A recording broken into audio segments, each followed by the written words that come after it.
Okay, recording in progress. So I'm recording it now. Okay, so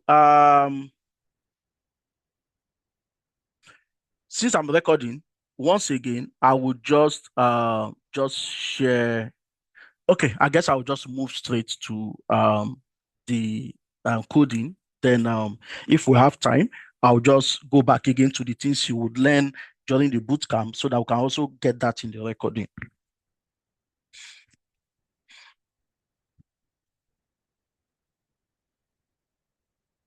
So I can see your question that anyone without experience in IT cope with 4 months? The only requirement I need from you is that you know how to use a PC. Okay, you have used the PC to go to Facebook. You have used the PC to maybe use WhatsApp. You use a PC to go to Twitter.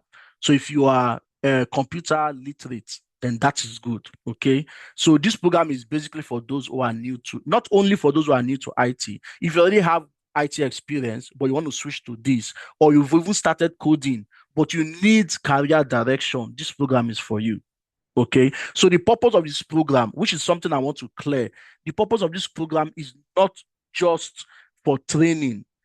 In my head, training is just 20%. The purpose of this program is gaining experience that can help you either work or run self-sponsorship. That is the purpose of this program. Okay, so we don't need you to know how to code.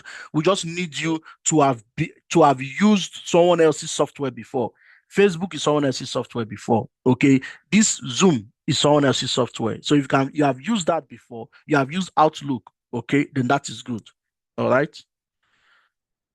Okay, so I will go ahead and share my screen and we move straight to coding.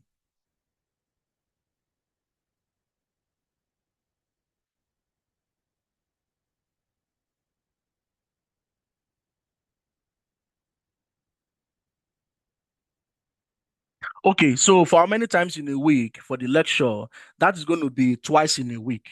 Okay, twice in a week, 6 to 8 p.m. on Thursdays, and 10 to 12 a.m.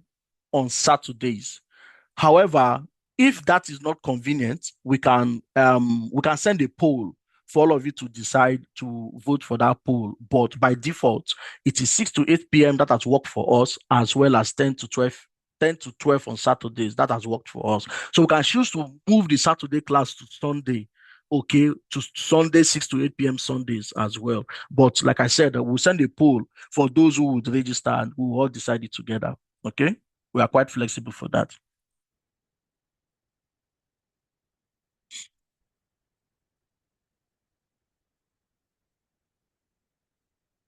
Yes. So your mentor would be the instructor that will instructor for the program. That will be your mentor. So you will have a primary instructor and a secondary instructor. So your primary instructor will be your mentor. All right. You will all be on a platform where you can ask him any question.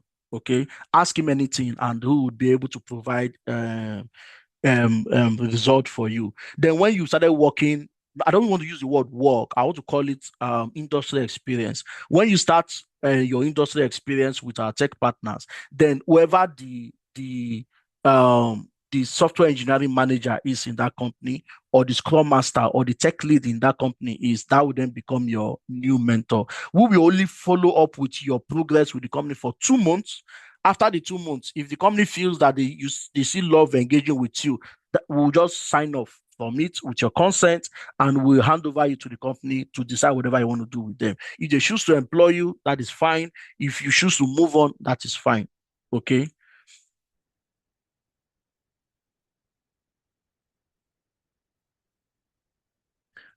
Okay, so I believe I've answered the questions on the chat. So I'm going to move on. Is there opportunity for physical classes? That helps a lot. No, there's no physical class, but there will be a meetup. We will organize meetups where we all meet and you ask questions. But I want to believe that many of you may not feel comfortable asking questions in where you have a lot of people sitting there. I believe most people's question will they'll feel more comfortable asking questions by sending DMs or maybe in a virtual way. Okay, but we'll have meetups where we'll meet, but the meetup is basically for meet and greet. We can take photos together, we can, say hi to each other, and then you can ask me anything. You can just take the instructor or whoever your mentor is to a corner and have good conversation and ask them how they are able to navigate themselves here in the UK. Okay, but it is primarily virtual, remote, online. The training will be remote, online.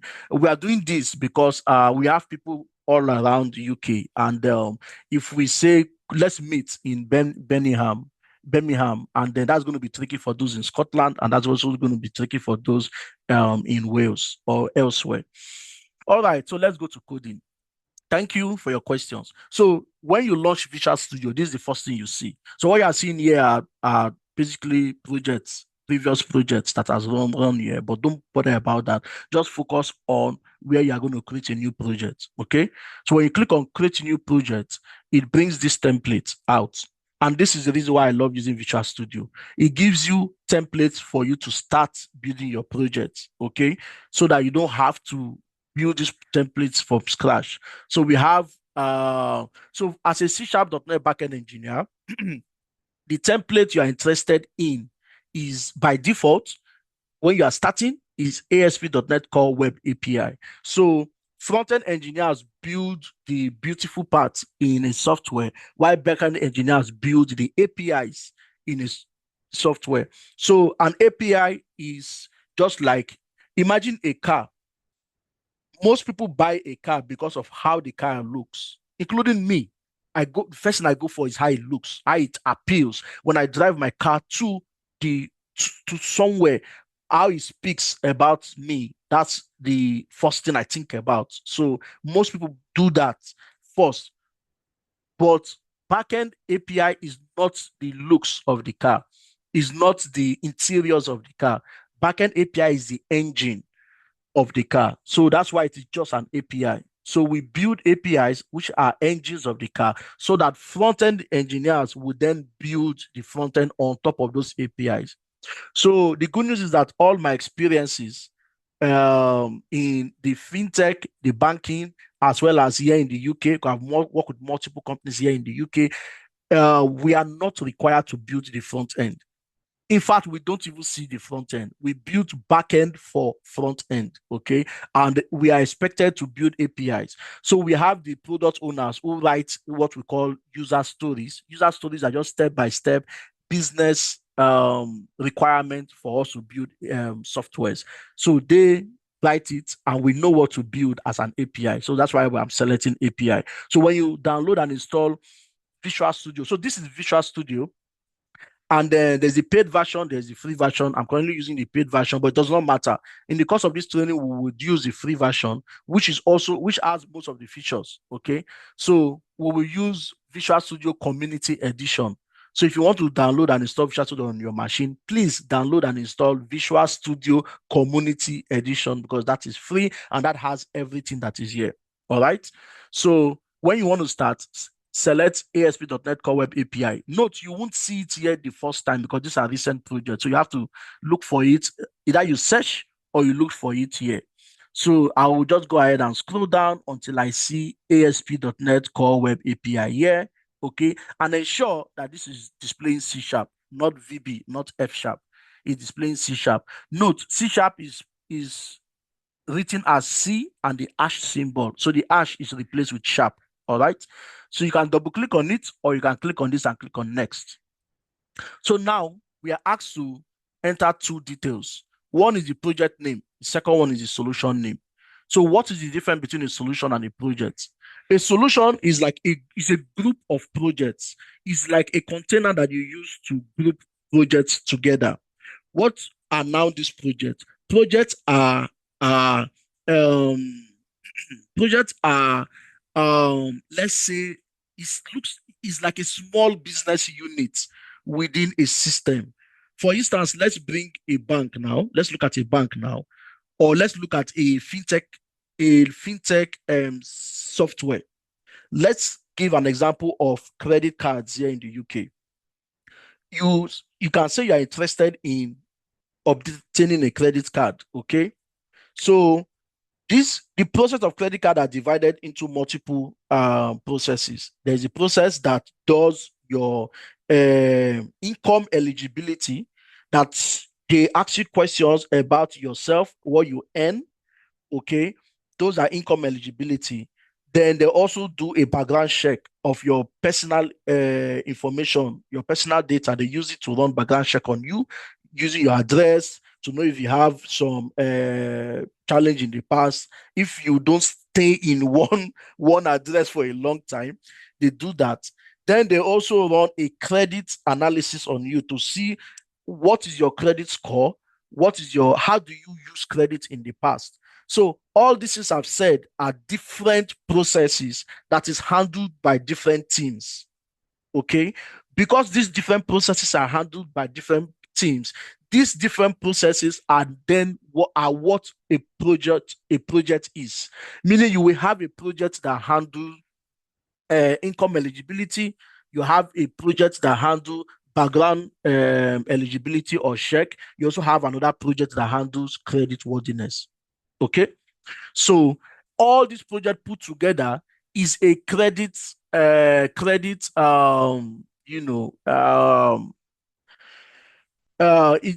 can call it a credit card system. Okay, so I can say credit mm, eligibility as the project name.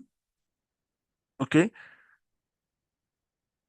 however, this solution can be credit card system. Okay, that would then become the solution. That will then become the solution. So it is expected that we create multiple projects, or I'll add more projects to this solution over time. All right. And so with that, is there any question? If you have any question, let me know. Let me address it quickly on the chat before I proceed.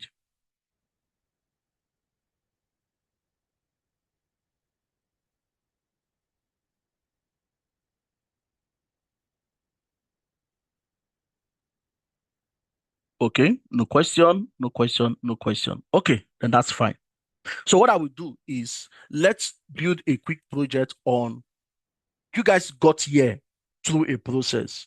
You maybe saw our advert on Facebook or LinkedIn or um, other social platform, or maybe you saw it in a WhatsApp group. By the end of the day, all those adverts took you somewhere. And where was that? Our website. When you hit our website, you saw a pop-up. Where did that pop-up take you? It take you somewhere where we could collect your information. And that information is what we use in sending you the invite you got here. Okay. So that was the flow. That was the project, or in fact, that was the solution we built. You get me? And these are different projects that at the end of the day, it got you here. So let's go ahead and build something similar. Let's go ahead and build something similar here. Okay. So with that said, and I'll use the opportunity to answer the question that just dropped on the chat. Okay.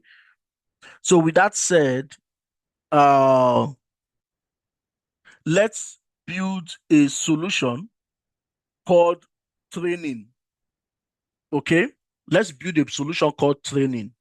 And in training, what's the first thing in training? The first thing about the training is for you to identify that you're interested in the training. Okay. Is the first thing is for you to identify that you're interested in the training. All right. So so let's build a solution called training.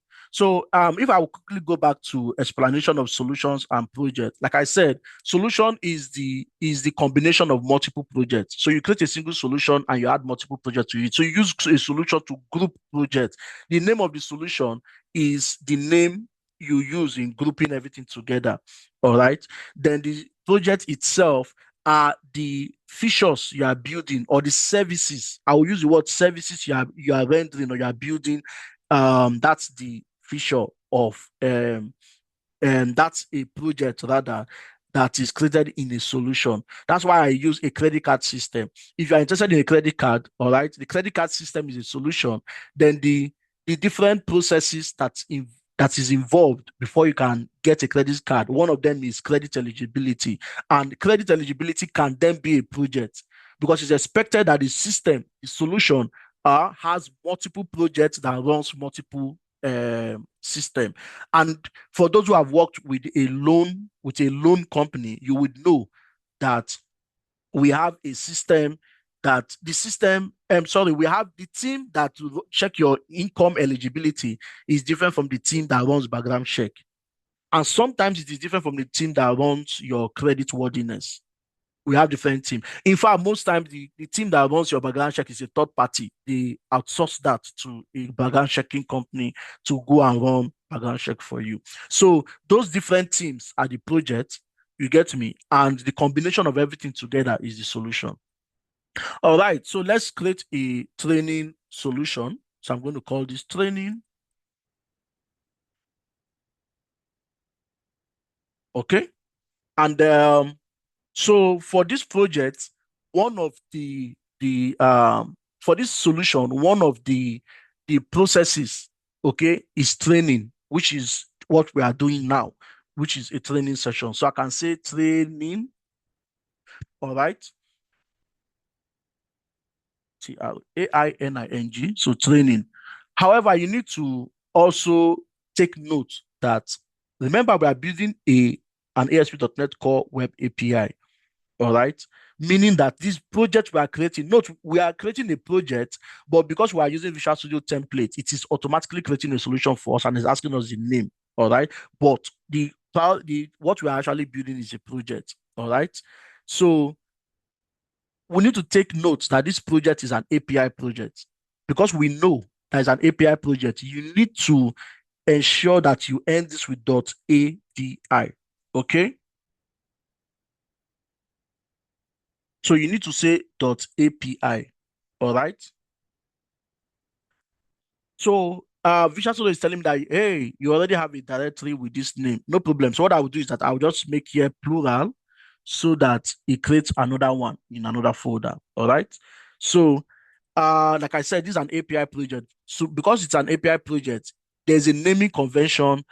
It's not like if you name it differently, it's going to be a big deal, but it's good to follow the naming convention so that if you work somewhere and you are given a solution and you see a project.api, you just know in your head subconsciously that this is an API project. All right. So I'm going to click on next. And the next thing here is the framework we are going to build on. The latest framework is .NET 9, but in the course of this training, we'll be using .NET 8. And this is the reason why we choose .NET 8. From my experience, I do not use any Microsoft framework that ends with standard term support. I only use long-term support. And the reason is because you can see .NET Core 3.1 is already out of support, is outdated. .NET Core 5.0 is out of support, is outdated. You get me? Then after .NET 5, .NET 6 came. .NET 6 was standard term support. And most standard term support goes outdated, I think, within a year or so. I may need to confirm. And long-term support stays about 3 years before it goes out of support. And you will want to build a software, you know that at least it will last for, Microsoft will support it between now and the next 3 years. Okay. So that does not, out of support does not mean it no longer works. It just means that you have a longer time to decide to use it before you migrate to the latest technology. And then migrating sometimes, well, Microsoft using Visual Studio try to make it easy, but I just prefer using a long-term support over a standard or short-term support. All right. So that's why I'm choosing .NET 8 for the course of this bootcamp.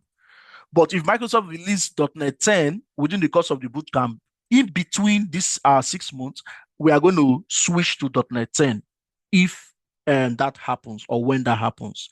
So let's leave everything you are seeing here by default. What this means is that this software will build is going to be a web API that is going to run on a secured socket layer, meaning it's going to be a secured web API. So always leave this one selected by default. All right. So always leave enable API support and use controllers by default. So API support, open API support means that we are not only building a .NET API, we are also building something that will automatically write a documentation of that API so that front-end engineers or anyone who is consuming this API would understand what each API is for without you explaining it. So some part of our training, I said, some part of the free training, if you go to our website, you see where we say API documentation.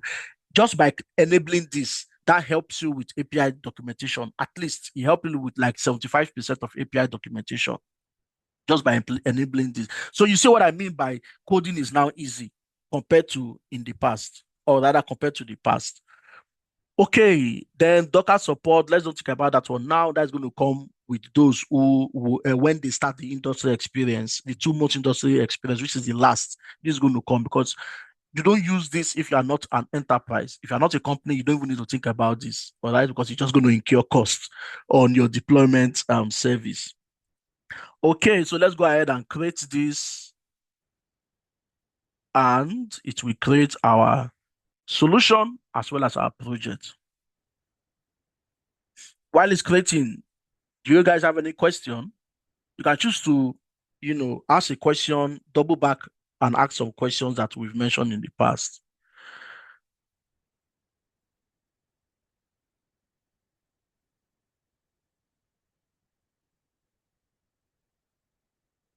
Okay, so this is how your screen looks like, or this is how my screen looks like because I enjoy using dark theme. So you can choose to change this to light theme or whatever kind of color theme you use. But I prefer using dark theme because I code a lot at night. If I hardly code during the day, I do code review during the day, but I do my own coding at night. So I am going to close this, and when you have this, the first thing I will advise you to do is to look at this point here. You will see GitHub Copilot, which is the AI I mentioned. All right. Yours won't be green. I think yours will be red or so. So you will click on it and it will ask you to sign in into GitHub Copilot. Once you try to sign in, it will take you to a web browser where you have to create a GitHub account. Go ahead with the process. Once you are done with the process, then it will redirect you back to Visual Studio and you will then have this green icon. Once you have this green icon, you would also have GitHub Copilot chat and you will have an AI running on the background and supporting you with your code. It's like you're a pilot flying a plane and you have a co-pilot. So you are the brain, but you have somebody that says that I saw you wrote this code this way, you wrote this code this way. Therefore, this is how the remaining code should be. So it makes your code faster, 10 times faster. It makes you 10 times more productive. Okay, jumping into the chart, I can see please, can you explain? Okay, no, I've explained that. What is an API? Oh, thank you for that. An API means application programming interface. So an API is an interface between the front end and the back end. Like I told you, the back end is the engine that does all the heavy lifting in a website. For instance, if you go to facebook.com, what do you see? A fine, beautiful interface. You see a lot of pictures. You click, you post. Sometimes you argue all there. Whatever you are seeing is the front end part. Anytime you push a message, you can shut down your PC, close Facebook, come back the next day, and you will see that message. Do you know why that message persisted?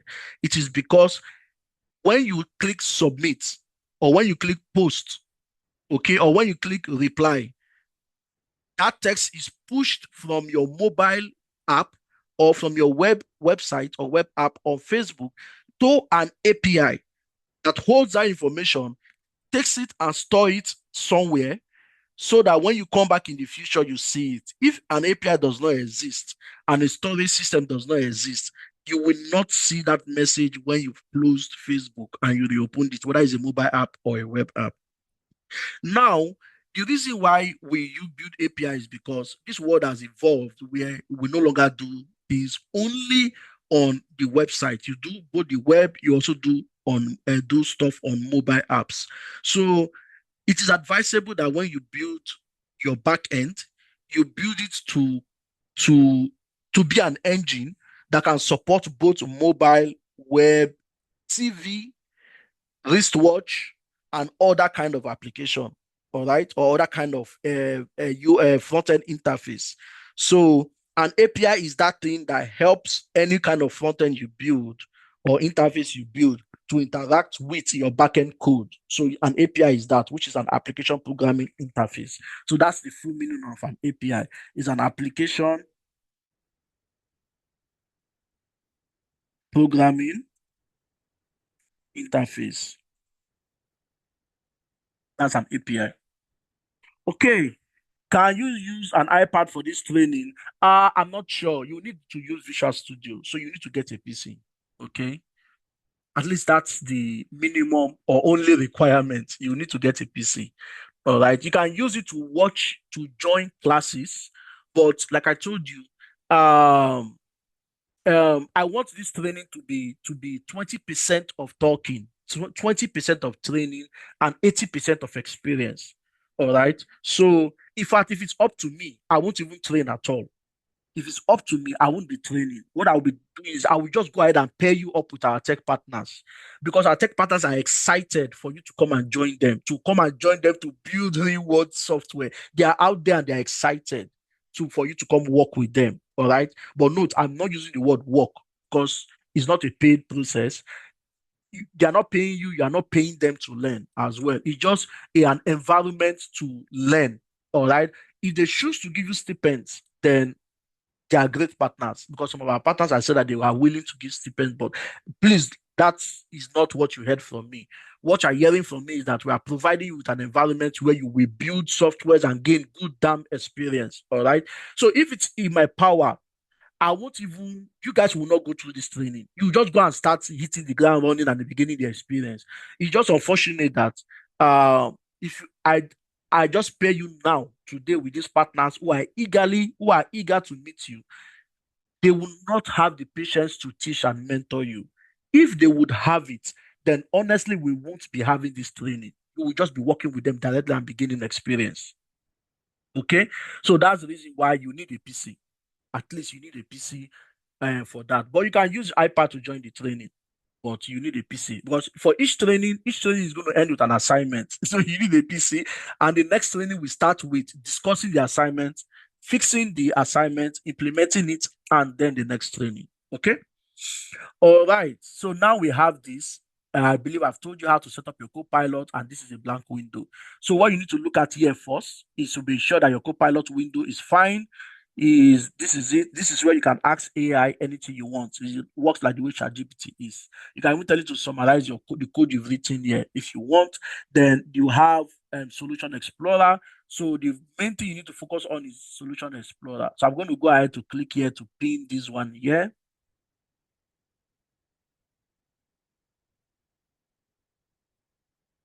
One second. I want to drag this. Nice. Please, can you guys see my screen? Just to be sure.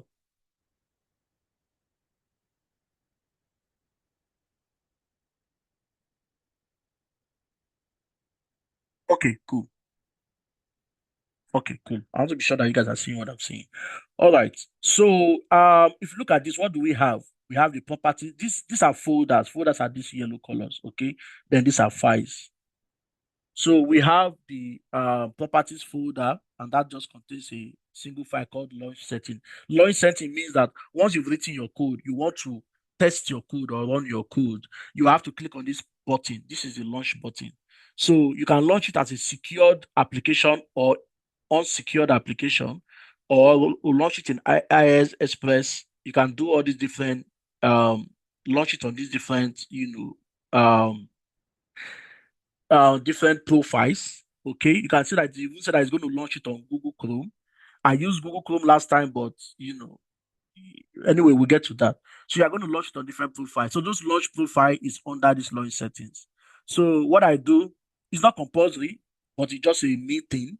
I don't really care about all these other profile. I only leave HTTPS launch settings. So I go ahead to remove other profiles and leave just HTTPS.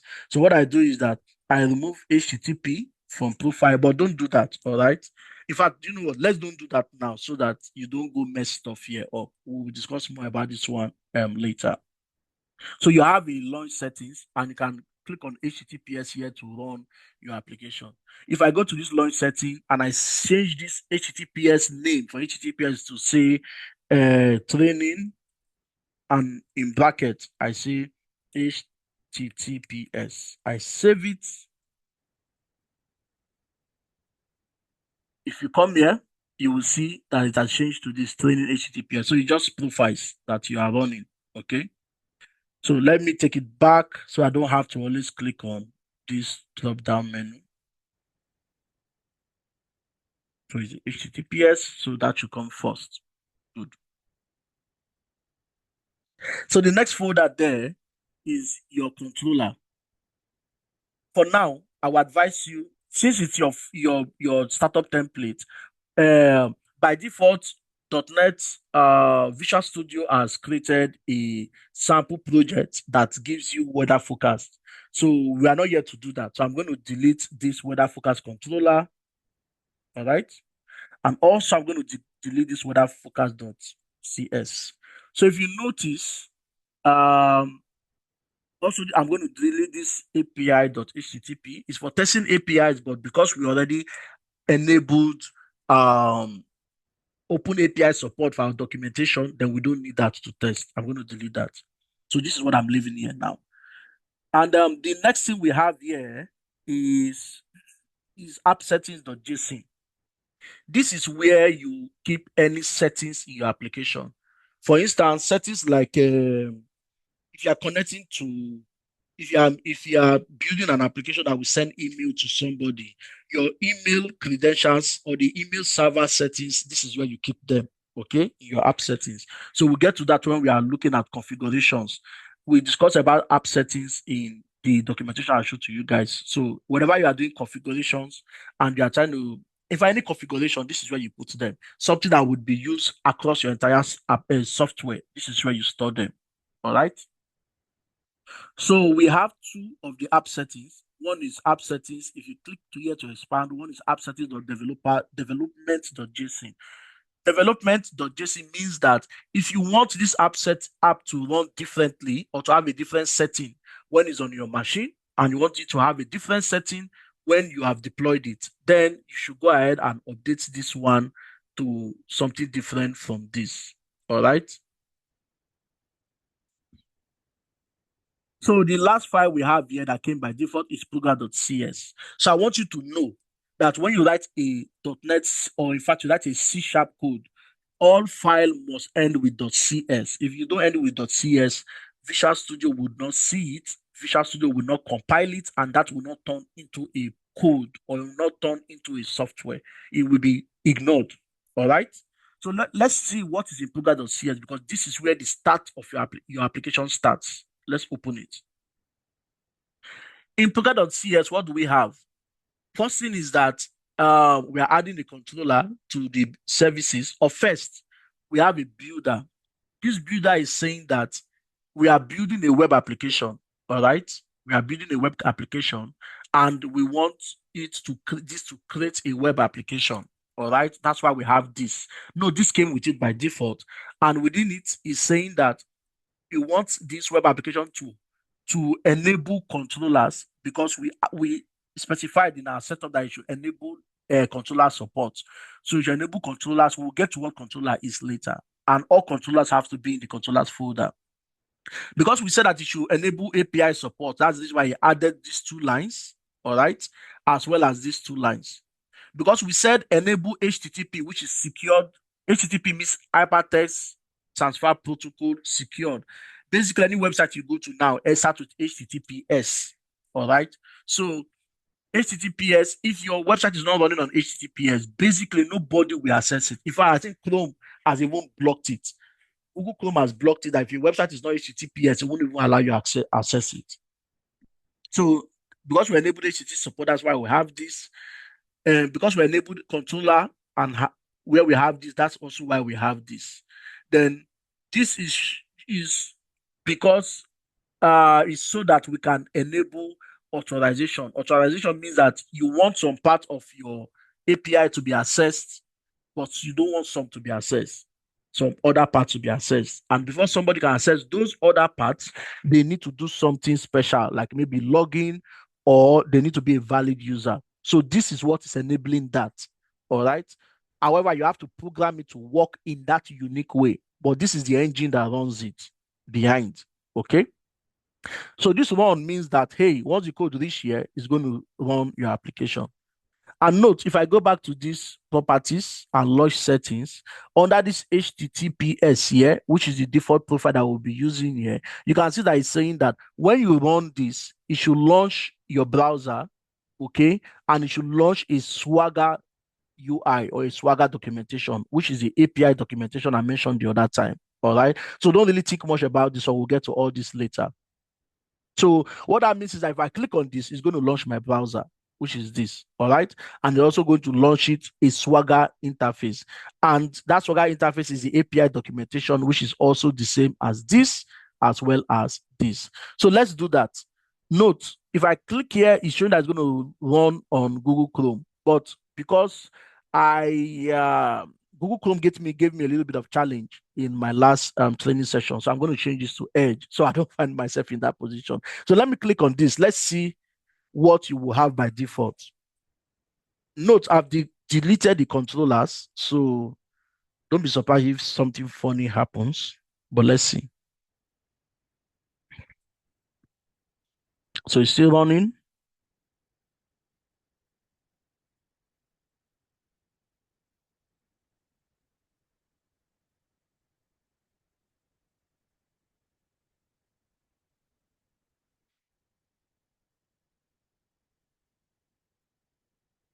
Okay, so on my machine, it has launched the web browser.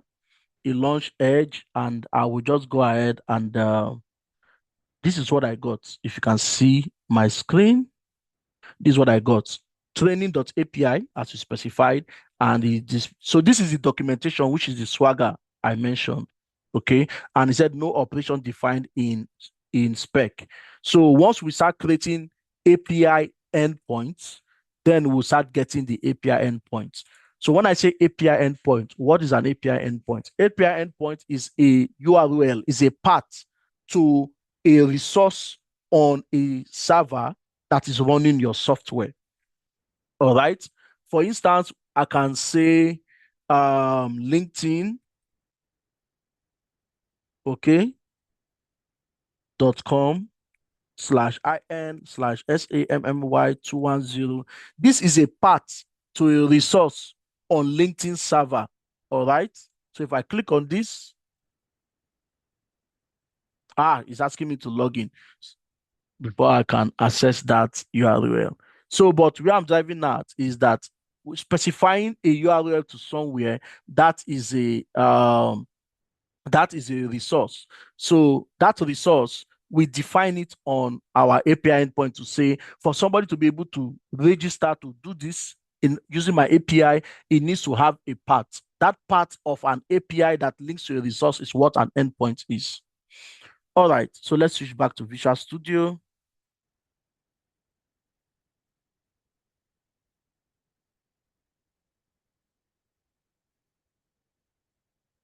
Nice. So to create an endpoint, I have to create an API, I have to create a controller. All right. So now, what do we want to do in our training? Because before you create a controller, you need to ask yourself, why am I creating an endpoint? What's the purpose of an endpoint? Now, I want to focus on registering interested students or candidates or whatever to this API endpoint. I want them to be able to register. So registration now is a feature. All right. Registration is a feature. So because it's a feature, is a feature we are pushing out there so that people can access or the front end can access. So I can right click on, I can create that as a feature, and every feature, a controller is created to mimic a feature. Okay. When I say feature, is called FEATURE. Is like is a I'm looking for a different word to represent feature. It's like a uh it's like a service. Let me put it that way. It's like a service that we render, you render. So registering anyone who's interested in this service is something that we can do. All right. So I will add a controller here and I will call it registration. Look at, if I right click here, so this is a Visual Studio thing. That's why I love Visual Studio. You can go to add and you can just say controller. All right. So it will give me a template of controller. And note, please do not use MVC controller. Go to API because we are building an API and you say you need an empty one. All right. So I'll click on this and I'll click on add. So you have you can see it has selected API controller, empty API controller, and here it's just showing values controller. So I'll change the values and call it registration. So you have registration controller, and I say add. So, like I said, Visual Studio templates is create some predefined codes to define some stuff. All we need to do is adjust it. So you can see that it brought this code template. Before I proceed, since .NET 6, we no longer write the namespace section like this. You just end the namespace with semicolon. All right. Then I will also go ahead and right click anywhere on the code and I say remove and sort using. Basically, what I'm doing is that I don't like any of this using statement that is blur. It means that this code is not using it. So I will do that. Or before I do that, let me even explain the codes here. So ASP.NET is a framework, all right? And because it is a framework, a lot of the codes that we would have manually written has been written by Microsoft ASP.NET team so that you don't have to repeat those codes. So in some programming language, to build an API endpoint may take too many lines of code, but some framework in ASP.NET has already written those code. We just need to leverage on them. So to use those codes, there need to be a using statement that loads the module that has that code. All right. Note, we have created a registration controller, but you can see this colon and this. This is telling you that this registration controller is inheriting from this controller base. I did not write this controller base. This is not my code. Okay. It is a code that is inside Microsoft.ASP.NET Core.MVC. All right. And also this API controller is also inside of this. This route too is also inside of this. I think if I comment this one off or I delete this off, you'll see that everything will start complaining, right? So if I bring it back, then it's happy that it can see, it can load all this framework into our application. All right. So anytime you see a using statement, it means that it is loading a something somewhere, and that thing is loading the namespace of that thing. So the namespace is like a location where your code is. For instance, this registration controller is inside of training.api and controllers folder. So the namespace of anything inside there would then be training.api.controllers. You can see it here, namespace training.api.controller. So that's the location of a particular code. So the location that has this code, and this code is inside of Microsoft.ASP.NET Core.MVC. So we don't need to care about it. We don't need to write it. We just need to move forward. Note, this one here is blurry because there's no code on this file that is using it. That's the reason why I right click here and click on remove and sort using. I mean, any using I'm not using, please remove it. So that is it. All right. So we have a route. A route tells us how to define the location where our resource would be. But by default, just leave what is here. Okay. This is a default configuration. API controller, leave this. This also tells your registration controller that this is an API. All right. All these are there by default. It's also inheriting this code that came from here, which will make it work well as an API. So my code now is this public class registration controller and this. So in programming, there's something called a class. A class is a blueprint which you use in creating objects that act in a particular way. All right. And we'll get more into class as we progress. So any code that needs to be inside a class needs to be wrapped in a open and a closed braces. If I write anything here, it's no longer part of that class. All right. If I write anything here now, it's no longer part of that class. All right. This is totally different class. So, so anything I write inside this class becomes this class. And the class accepts primarily a property or a method. A property means something that can describe a class, while a method means an action that a class can an action that a class can take or can perform. I think that's the word perform. So let's give an example. Remember, I said class is a blueprint of an object, all right? And a property is an attribute, something that describes that class or that can describe something about that class, while an action or a method is an action that a class can take or the object of that class can take. So let me give an example. We are humans. Humans is the word human is a blueprint of something. A dog is a blueprint of something. A male is a blueprint of something. A female is a blueprint of something. All right. So let me give an example of human. A human is a blueprint of something. Then what is that thing that is a blueprint of? That thing is called an object. So we can say me, I'm the object which I came out from the blueprint of a human, right? Meaning that I am a human. You can have 200 of me, all right, but we have different properties. What is the property? One, my skin color is a property. My eye color is a property. My voice is a property. All right. The what else again? My hair color is a property. It's things that describes that object of that blueprint, which is a class. All right. I have a name. A name describes me. I have an age. It describes me. All right. Then those description are called properties. Then I have actions. No, sorry, I have methods. And these methods are the actions I can do. Okay, are the actions I can do. Number one, I can drive.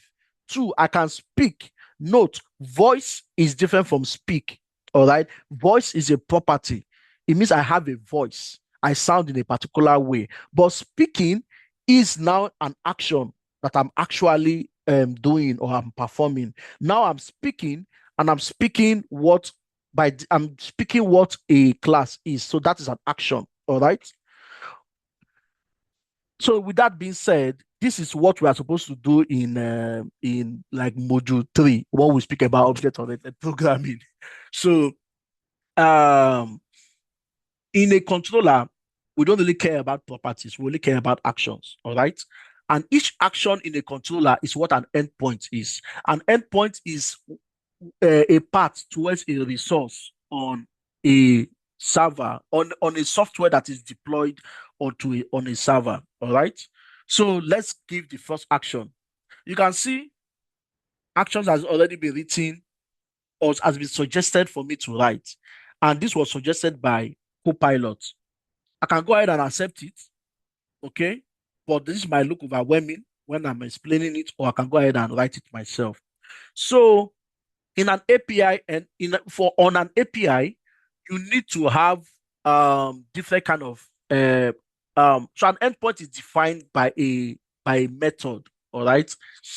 And this method needs to fall under there are many categories, but it's usually under 4 categories. There is the HTTP, there is the get, HTTP get, all right? There's the post, HTTP post, all right?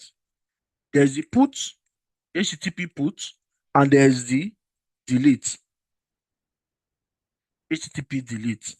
Note there are others, but this is the most common API methods, okay, that you use in creating an endpoint. The get is used to get resources from an environment or from an API. For instance, all the posts you post to on Facebook, when you are loading Facebook, it is fetching those posts back and it is using a get endpoint to fetch those posts. When you are posting for the first, when you are posting or replying a message, it uses HTTP post to push your message to Facebook APIs. If you write something that you do not like, you want to edit it, is using put to edit a post on Facebook. If you are deleting it, is using delete to delete it. Okay. So you can group an API endpoint with these four. There are others, but these are the major ones. And the just look at it that when you are getting something from an endpoint, or you are pushing something to the endpoint, or you are editing something to the endpoint, or you are deleting something in that endpoint. That is the four major um, HTTP methods or API methods that we have. Other ones are irrelevant for now. Most companies do not even care about the others. These are the major ones that they use. All right. So I'm going to comment these three and start with the first one. So let's say we want to create an endpoint that will just simply say registration API is working, like the example I got. I'll have to make it a public endpoint. The public means that it's available for everyone to see. At least that's the easiest way to explain it for now. Then I'll say I action results. So all like I said, I'm creating methods. A class has a method and a property. Okay.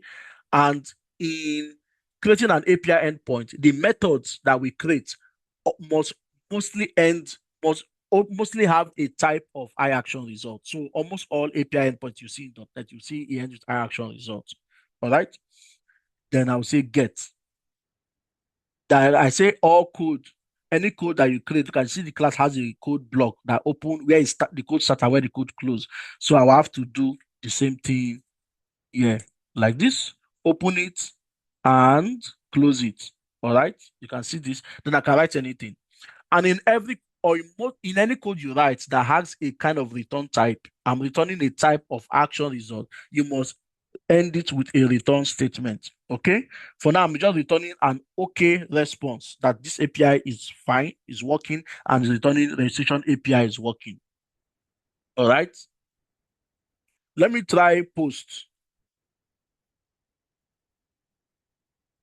For post, I will do the same to say public I action results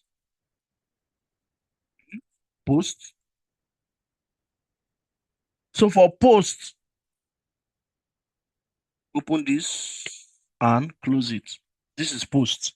So for post, remember what I said. Get is used to fetch data from the API. Post is used to send data to the API. So we have to pass the data we want to send to the API. To do that, we have to create an object that will accept that data in a particular structure and send it to the API. That object will then be in the form of a blueprint, which is a class that I mentioned. Let's now say that that object should accept name, email,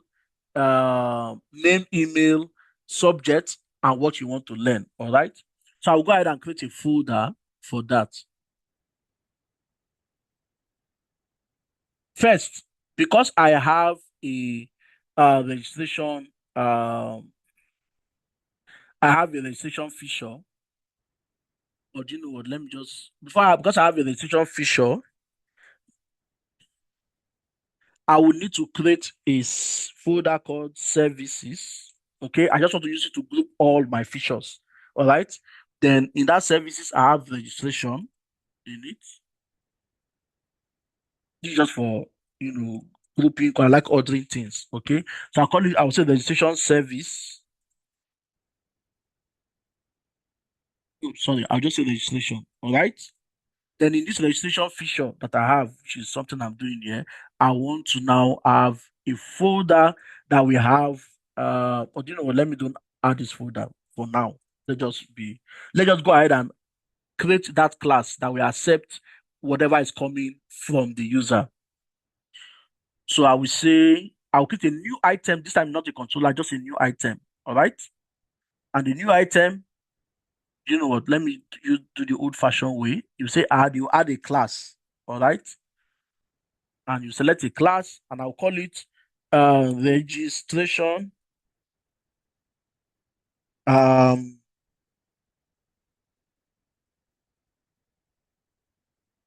I'll call it input model.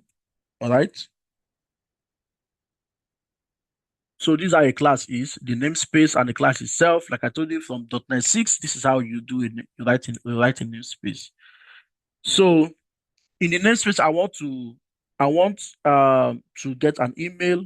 So I'll say public,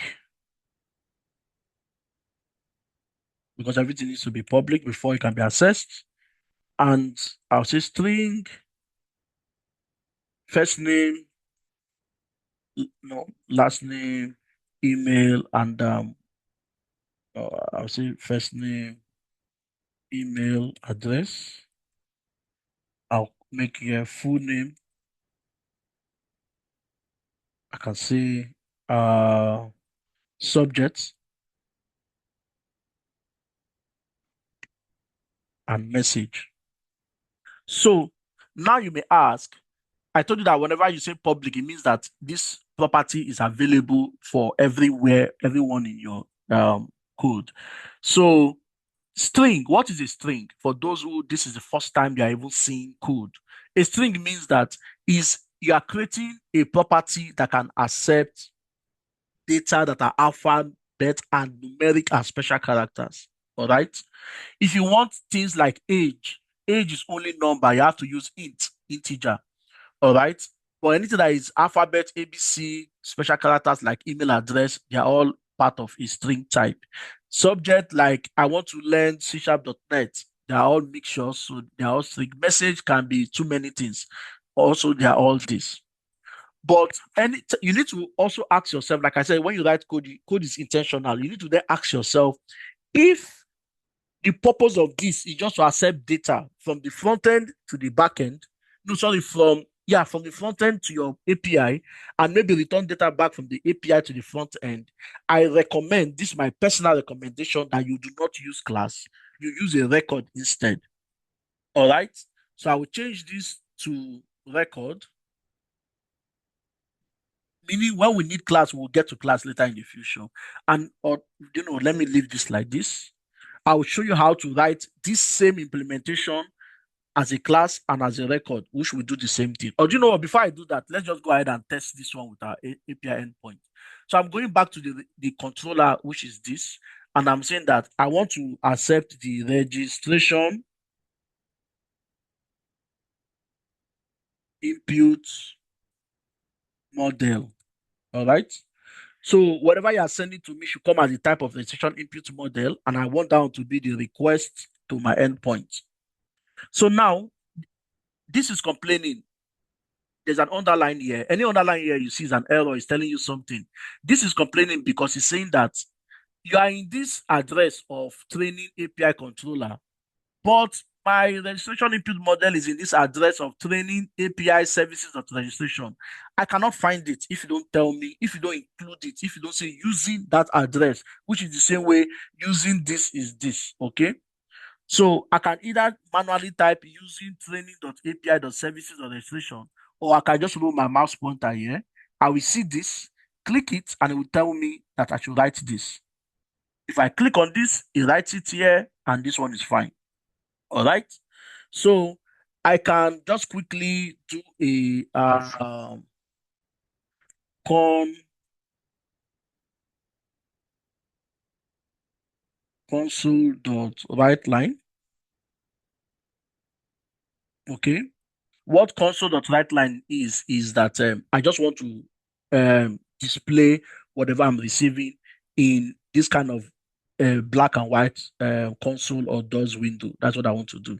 That's a quick way to just show you that I received this from the API. All right. And now this is still complaining because I say that it will return a type of action result. All right. So I will need to go back and return it, return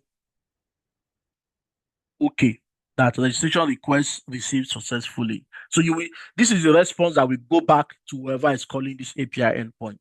So I'll go ahead and run this. Let's see what is going to happen. So by running it, I'm launching this program by clicking on this. While this is running, and I'll need to switch my screen to Edge, Microsoft Edge, I'll go ahead and see I think I have a new message in the chat. So will the recording for this intro be shared? Yes, it will be shared. Okay.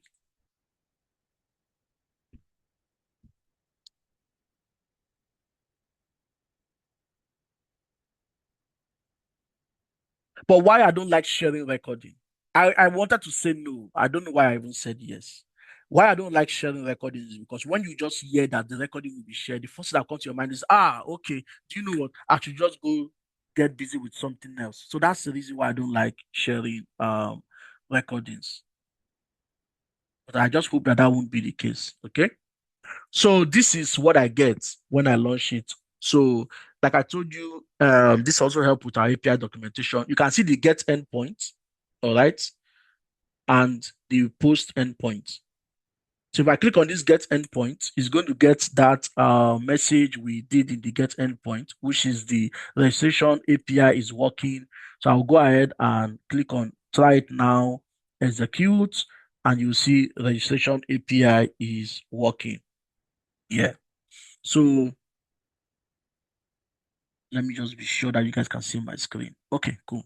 Then if I go ahead and click on this post endpoint, and it will tell me you can see the class I created. It now created this object structure, which I said that an object is a class is an instance of an object, okay, that can either have property or methods. But in this purpose, we need only the properties. So first name, I can just say Samuel, or full name, I can just say Samuel Iyomire. And email address, I can say Samuel at iyomire.com.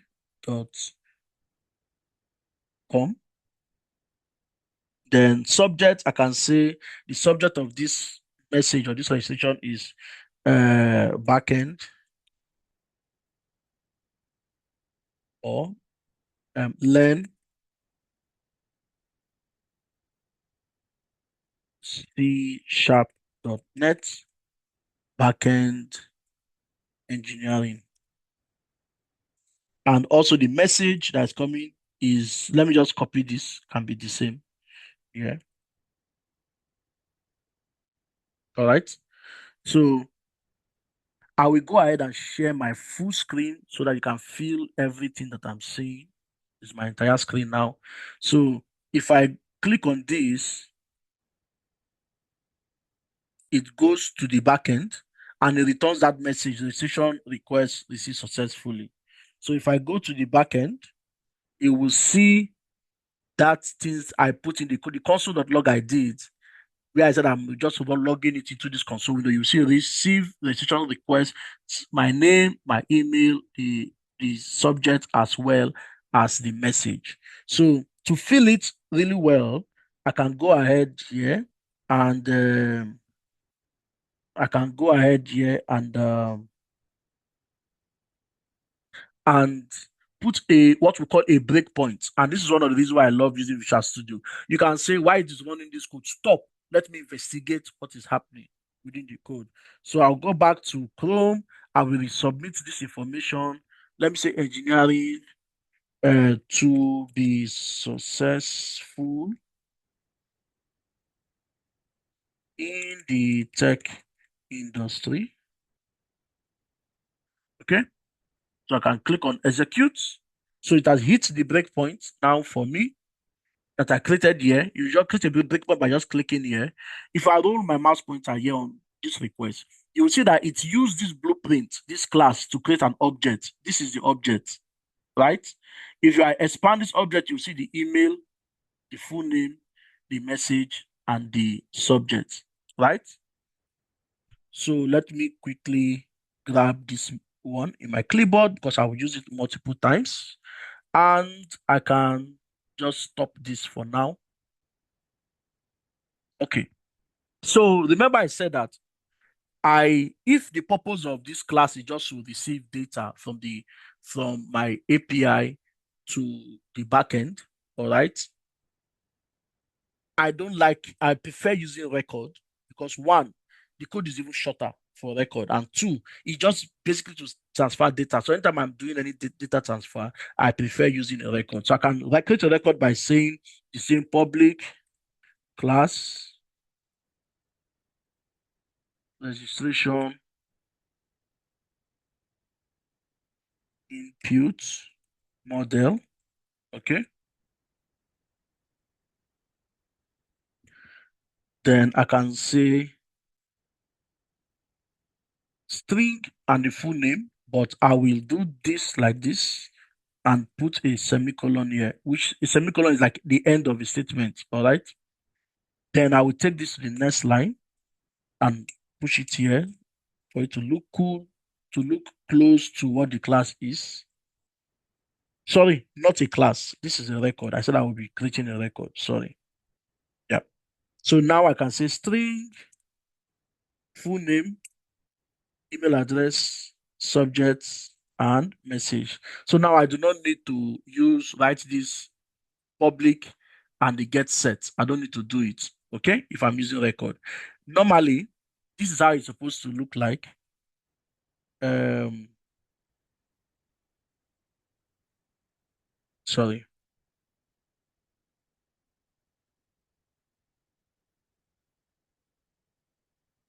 Full name.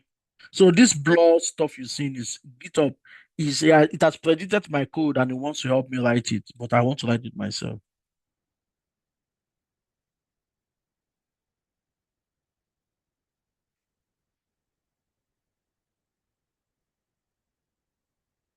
So this is how I would have written it, okay? But because I want it to look great like this, sorry, I forgot. When you are using this, this is your first character will be capital letter. When we talk about naming convention, I will get to that. So you can see it's actually complaining here. If I put my mouse pointer here, you see it's complaining that there's a name violation. It's supposed to be capital letter message. Okay. So this is how it is normally, but it's just that I want it to look great. That is why I take it to that line. Or I can just right click this and oh, sorry, so my mouse pointer click on this. Or do you know what? Yeah. I can go to wrap every parameter. You can see different ways you can wrap it here. Or this, or this. So I'll just take this one. All right. Then I will just push this back here and push this to the next line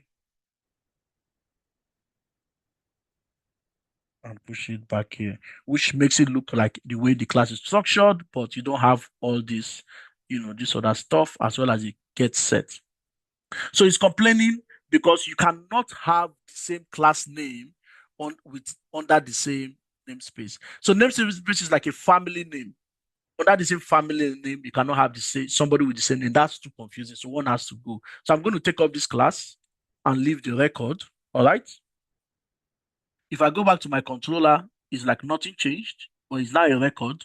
Okay, you can see it's now a record. So let's go ahead and run this and see if it makes any difference. There's actually a difference rather, but in the context of what we are doing, the difference doesn't matter. Oh, my subject was not spelled correctly, as it does not match this spelling. Are you good now? Yes, it's good now. So I got an error when I tried running it. It told me that this subject does not exist. So when I checked here, I saw that the J is in capital.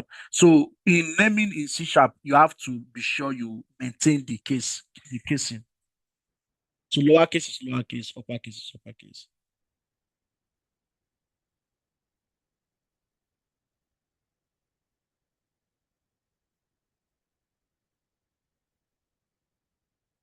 Okay. So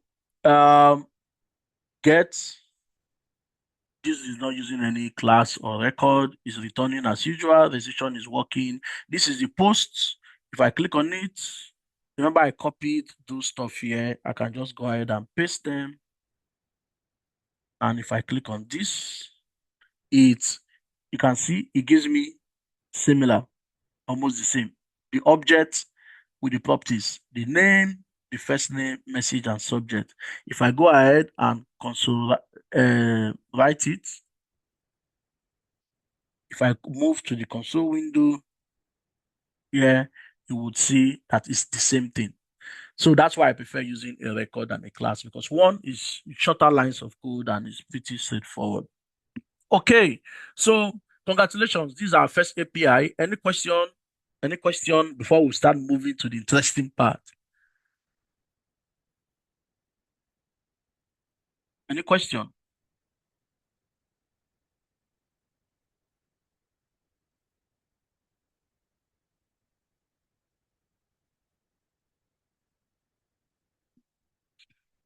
Bring in your question, bring in your question, bring in your question.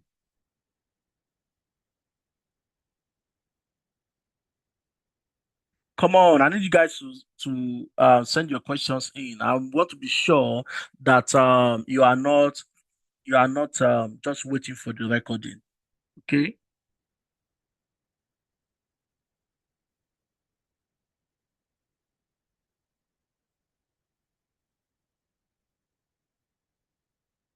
Yes. Can you run through what a class is and method etc. is tough? Well, it's like the first time you are seeing it, okay? But I assure you that it's going to get easier. All right. Can you run us through what a class is, method etc. Got lost along the line. Guess since it's my first time. Uh, okay. So let me just move us back to the second question, which is the class method etc. All right. So um this is a class, all right? A class is like a blueprint of something, of an object. And that object that the class, which is the blueprint of that class, that object um, can either have descriptions, which are properties, or can have methods, which are events or which are operations. For instance, you can see the methods in this the methods in the this endpoints. Okay, this is a class. Registration is a class. This is a method. This is a method, right? If I go to this input method, I can right click here and go to definition. This is a property. This is a property. Like I said, properties are just description of stuff. This registration now is a single person's registration. This is a blueprint. All right. But when you register, this blueprint will create an object, which is a single instance of this class, and what your name will be different from someone else's name. All right. So this is what describes this, not even describe, these are properties of the class. Okay. And the properties is first name, email, subject, and message. The first name, email, subject, and message you will send will be totally different from the one I will send if I'm registering. All right. So a class helps you do that. All right. A class helps you to have a single blueprint, but can be used across multiple, can be used for multiple people or multiple instances. Then a method is when you have an action. You want your class to do stuff. For instance, I can say, uh, let me create a method, but we'll get to that in object oriented. I can say public, um, what should I call the method now to do? Sorry, the method will not be here. I forgot that I'm using a record, so record will not be here.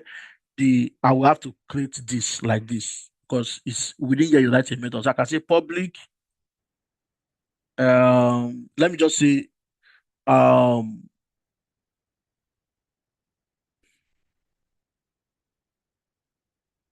um,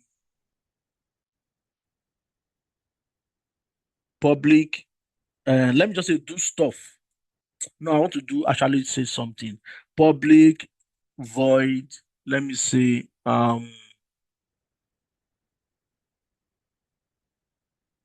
let's just say write to console. Nice. To console. Okay. So this is a method. I'm saying that this should display all this information in that black and white console window. And what am I asking it to do? I'm saying you should display the first name, so you should display the full name, the email address, the subject, and the message. All right. So I've already said that this will collect it from the API. Why this one will display it? Meaning I no longer need to write this code here now to display it. You get me? Because I've already written a method. So that method is what we do stuff. It will create an action. So I can now say request, okay, dot write to console. So you can see this is a method, and you can even see the color. Most methods are painted in yellow, while properties are painted in this color, blue. All right. This is a method yellow, and this method is doing this stuff now. Is displaying all this things separately, and this is how I called it. So properties are used to collect data and used to take information of that instance of that registration of that instance of that class, that instance of somebody who is registering that request, that object. Why method I used to make do an action. I can say send mail and I'll write the code to send mail. That action is the method. This get too is the method. Post is a method. That's why you are seeing it in this in the so I will put a breakpoint here and I'll go ahead and run this. While it's running, I should look at messages. Mm.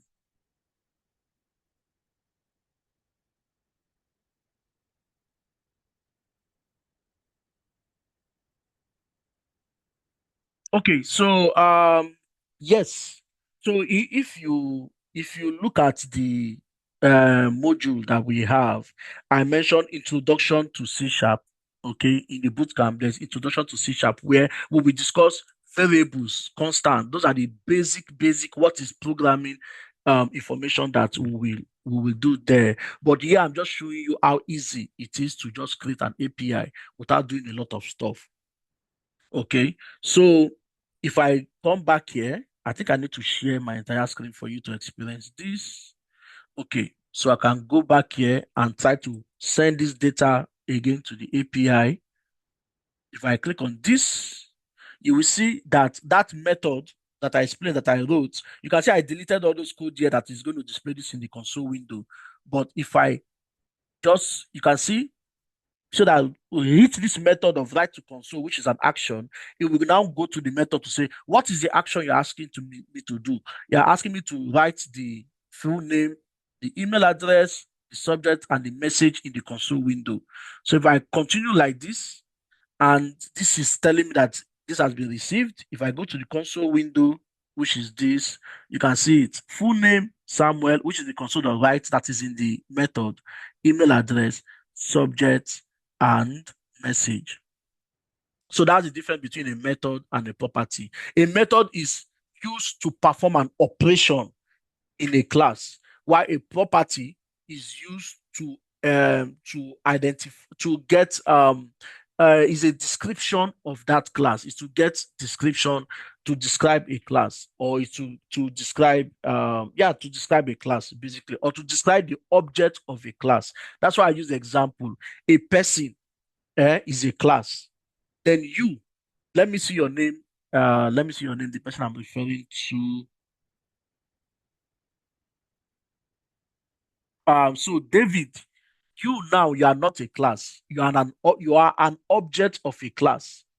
And to describe you, your uniqueness is your name is David. Your email address is your email address. Your subject and your reason why you are here is different from some other person's reason why they are here. Okay, I have Saint here. Your name, your full name, Saint Yensky. That's your full name. So we are using the same blueprint of a human being, of a person on all of you. So you write a code, and a single code will be used for multiple instances of people of different requests that comes in. All right. Then that is properties. Okay, what describes the object of a class. But a method is something that does stuff with that thing that he has of a class. So is what you use is a command. You're commanding it to stuff. For instance, you can say Sentiensky, drive a car. That drive a car is a method. All right.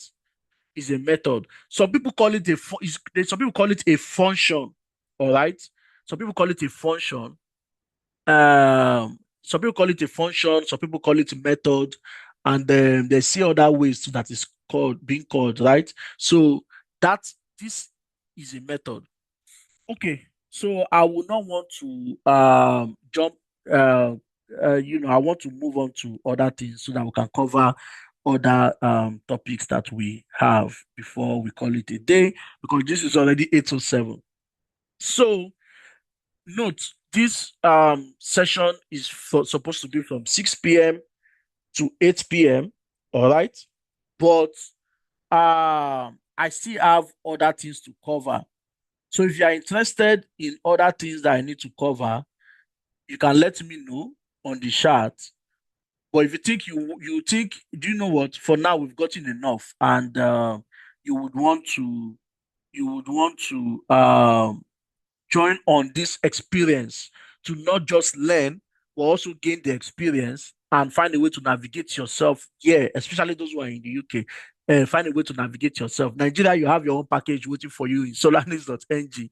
So if you think you are ready to jump on board, you can just drop on the chat to say, I'm ready, and you can advise that we stop here because here in the UK we always ensure that time because some of you might have somewhere else to be in the next 5 minutes or 10 minutes. Okay, so if you think you want us to stop here now, you can let me know by dropping that in the chat to say you are good. You think you can come onto the journey for us to move on to the with boot camp. But if you think that you want me to go ahead and continue the program, then I would go ahead and do that.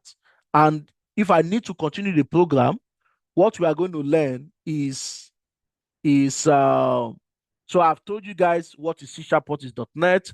I've told you guys what Visual Studio is. I've explained what an API is and the difference between a front end and a back end. We have built our first API, and you have seen how AI is jumping in, but you've not felt it because I chose to write the codes manually myself rather than allowing the AI to do stuff for me. So I've also built, like I said, I built the first API using .NET Core. So, and I've also showed you documentation, which is the Swagger. The Swagger shows us the documentation. So I'm reading the what we advertise that you're going to learn today. So the next thing that is left is for us to learn how to store this information I got from the API endpoint to store it into an SQL Server database. That is what is next now. So if you're interested, we can spend the next 30 minutes to learn practicals on how to store information in database. Remember I said that when you make a post on Facebook, Facebook stores that information. You have that information goes through your API and is stored somewhere so that even if Facebook goes down or you turn off your phone, you turn on your phone back on, and you go back to that previous post, you will see it. It's because it was stored somewhere. One of the examples of places you store information like that is a database. So now I can walk you through in the next 30 minutes on how to store information. This information we got now from this endpoint, those first name and the rest, I can store it in a database and bring it back. So if you have time and you want me to continue, let me know that you have time and want me to continue. But if you think that you want us to move on to other stuff, or rather you are already you are sold and you want to join the boot camp, then we can push it for the boot camp. So please let me see your vote on the chat.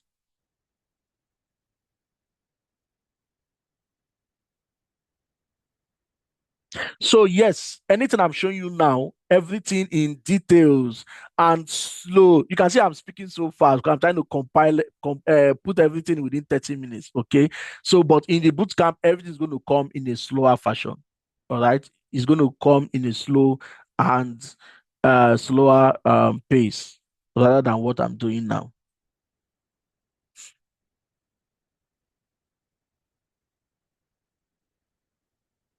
So I can see two people have said continue. third person continue, the fourth person say, hey, if you have the time, I can do this all day like Captain America. So, all right, let's continue. Okay, let me get from three more people and we'll see. Yeah. So we have 12 people here. So one of the reasons why I'm even thinking I should stop is because I think we're more than this and I can see we're already dropping. So that's why I thought maybe, yeah, this is the UK. So, men see they work for nights and the ladies are working too. They will make more money. So hey. All right. Continue, continue, continue. Thank you. Continue, continue. Okay. I guess continue has it. So, like I said, on Facebook, you make a post.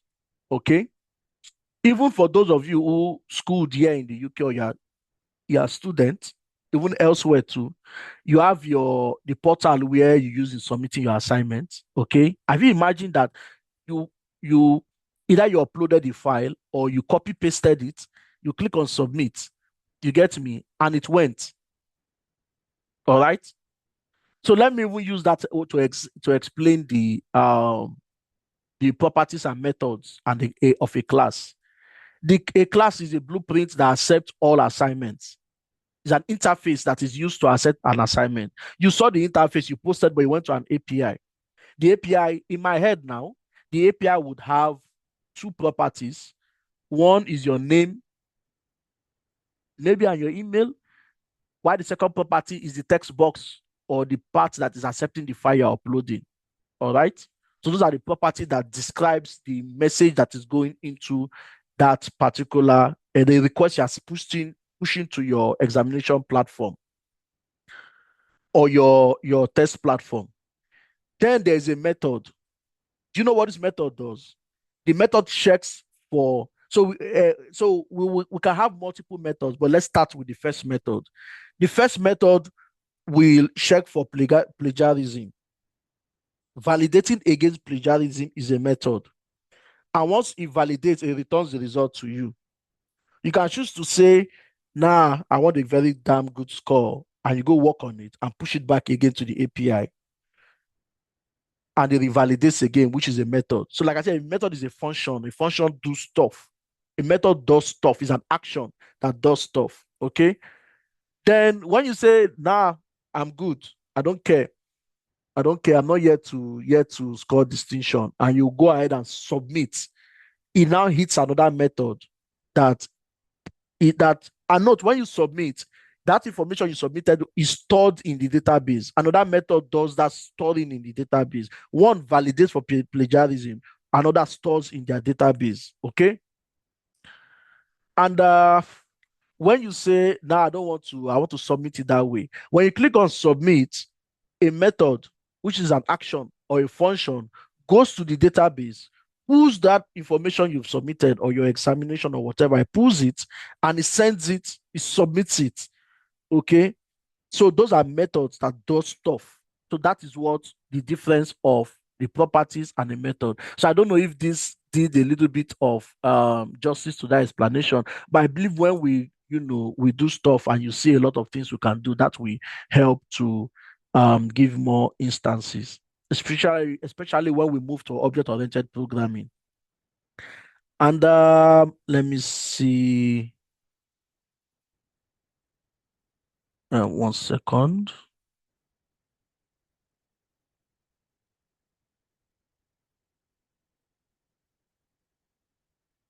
Okay. So if I do this, so this, like I told you before now, this is the curriculum you are going to learn.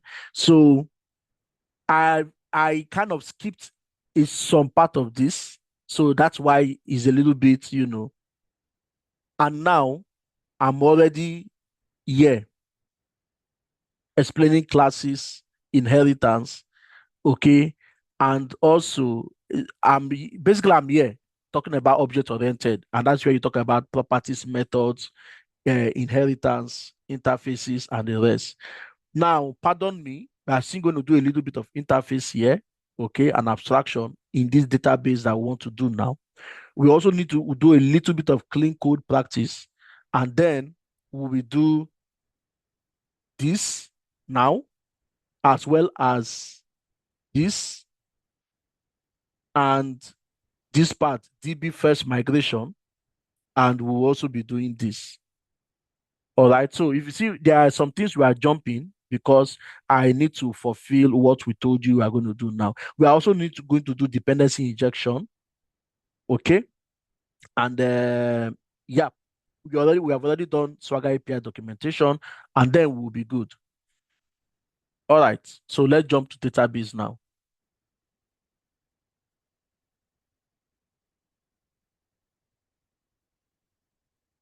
So what is the database? A database is there are different types of databases.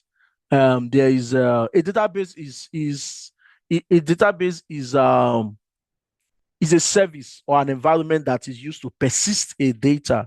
Persist means stores. It uses storing data. And there are different types of database. But out of the different types, the major ones are the um, NoSQL slash document DB and the relational databases. For now, we should not bother about NoSQL. Most environments that uses .NET do not care about NoSQL. They only care about relational databases. And the two major relational databases that you will use as a .NET engineer, because I'm not talking about all in the world, there are so many, but here in the UK, even in bigger enterprise environments, the major databases they use, especially those who use .NET, is Microsoft SQL Server and PostgreSQL. But in the course of this training, we'll just do only Microsoft SQL Server. Even in the bootcamp, it is Microsoft SQL Server we'll be touching, but if we have some time, we'll go to PostgreSQL. So you can Google download Microsoft SQL Server Management Studio to download and install a database management tool. Okay. So um like I said, a database is an environment where you're using persistent data. And a database consists of different kind of objects, but the object I think as a software engineer you're interested in is the database table. The object we are interested in is a table. And what is a table? For those who have seen Excel, or those who have even seen something that looks like a score sheet, or those who have even seen, what can I use as an example now? I've seen um, if you've watched football before, you can see ranking the way you see that Liverpool is, moving up, or Real Madrid is now moving up. Those are tables. Tables are used in organizing data. Okay, even if you look at where some schools where they after you've graduated, your names are posted, like your results are posted. You can see where you see first name, other name, this basically a table is the interception of, or a table is the collection of rows and columns basically, but I'm just trying to use things that you are familiar with, things that you see every day to explain it. Let's say if you want to even go to the market or go to the grocery store to purchase something. First thing some people do is that they draw a list. The list, the left-hand side would be the items, then the top would then be the amount. So you can list the left things on the left-hand side, and the top you put amount, and you start putting the actual figures that faces each list. Note you have created a table because you created a column, which is the amount, and you created rows, which are the items you want to buy. So a table is the combination of rows and columns. So I'm going to share SQL Server for you to see how it looks like. This is how it looks like when you start. So I'm going to click on connect for you to connect to the server itself. And once it is connected, this is how it's going to look like. So this is your database, and um, this is your table. Sorry, this is databases, like a folder where you can create different databases. Okay, so I'll go ahead and create our database. I want to create. So when you create a database, you need to ensure that the database kind of conform with your solution or project name. In this case, I will use my solution name, which I think make more sense to use my solution name. And my solution name is training in plural. So I'm going to name this trainings. Okay. Some people usually end it with DB, but I'm not really a fan of ending my database with DB. Okay. So tables is where you create your tables for your database. So if I create my table here, it's then asking me to specify the column name of the table. Like I told you, your database consists of rows and columns. Like an Excel sheet, you can see the top is the columns, while the sides are the rows. Okay. So now we have a registration form because everything we are doing has to do with the feature we are creating, that service we are providing, which is registration. That is what we care about now. And what are the information we are getting from the that is being pushed to the API? The information we get is one, first name, two, email, three, subject, and four, message. So we have to create four columns, okay, four columns or more to accept this data. So what I'm going to do is that I'm going to create those columns. So we have first name, all right? And like I told you, in C sharp, first name is a string, but in string data are stored with n varchar in SQL Server. There are different types, but for now, because of time, let's just look at n varchar. All right. You also need to specify the size of, as in size basically means the number of characters that the table is going to accept. For now, we want to believe that nobody's name here in this training will be more than 50. All right. But if I'm building a real world application, I'm going to make here 255 just to be sure. So this first name, email address, we should give it the same thing as nvarchar 50. Okay. Then what else again? Subjects. The same nvarchar. But subject is usually longer than name. So I will give it 200 as space. Then message nvarchar. Message is usually longer. So I'm going to give this I'm going to give it 2000. Note, if you submit, if you collect information that is more than this space and you try to submit to the database, it's going to return an error. All right. So you have to notify the front end that this is the maximum character that each of these endpoints would accept. You can also program your API to enforce that rule, and I'll show you how to do that once we switch from here back to C sharp. So you now have this column that is saying allow nulls. I do not want allow null means that you want to accept somebody to push the data without entering this. I will not want to accept null as first name. Neither do I want to accept email. I want the email. I want to know what they're interested in, and I also want the message. Okay, I can accept null for message. Not everybody likes to give details. Once they've already told you why they are here, they do not want to give you details about it. So I can accept null for message. Because in a real life scenario, most times message will accept null. Okay. So on the form we shared for my for Solanix for you to attend this training, we also have phone number. Okay. And because we would need to keep sending you reminders because we know everyone here is busy and we do not want anyone to lose this training, we keep sending reminders.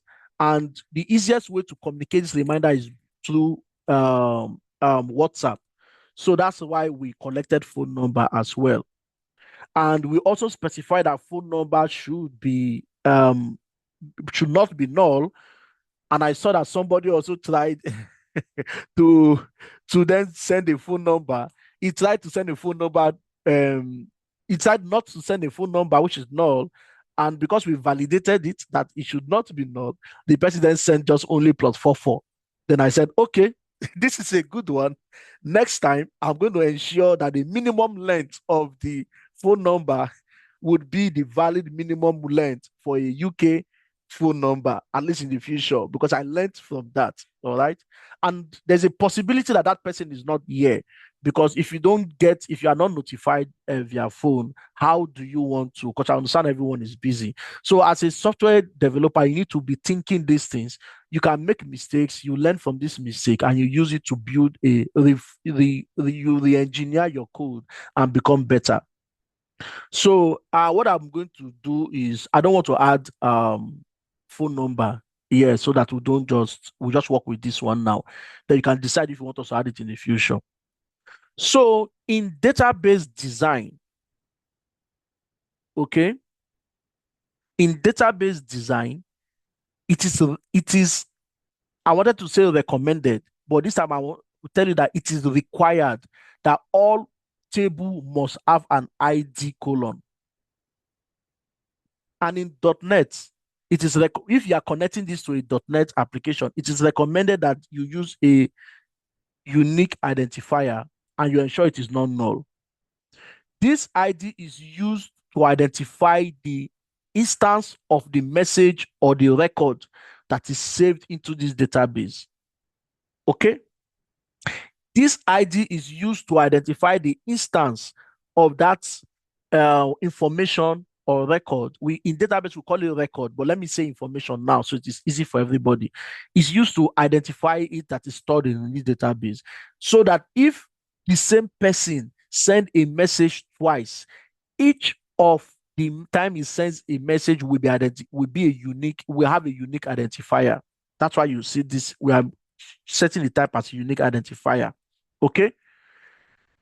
So because it is unique, we also need to ensure that this is um this is what, if you are finding data from the database. Okay, let me go back again.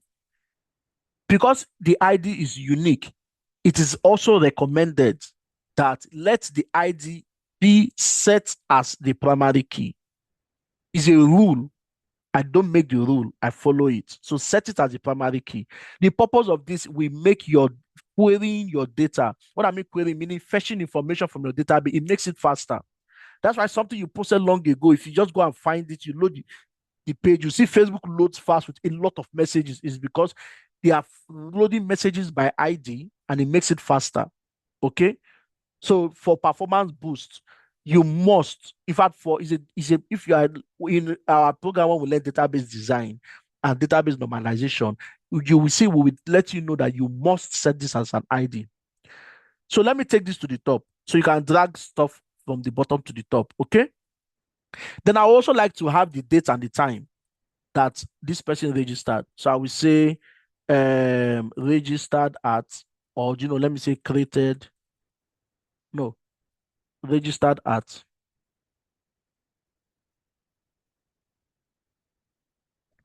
Registered at. Because I want the date and the time, I'm going to specify date, time. Yeah. And I do not want it to be null. This thing is compulsory that, so anything that I do not set null is compulsory. If I don't set the data, the database the code is I'm going to have an error. But what I will also do, I will ensure that I prevent that error from happening, and I'll show you how to do that. Now that I have all this, I need to name my table. And most times you name your table the name of your feature.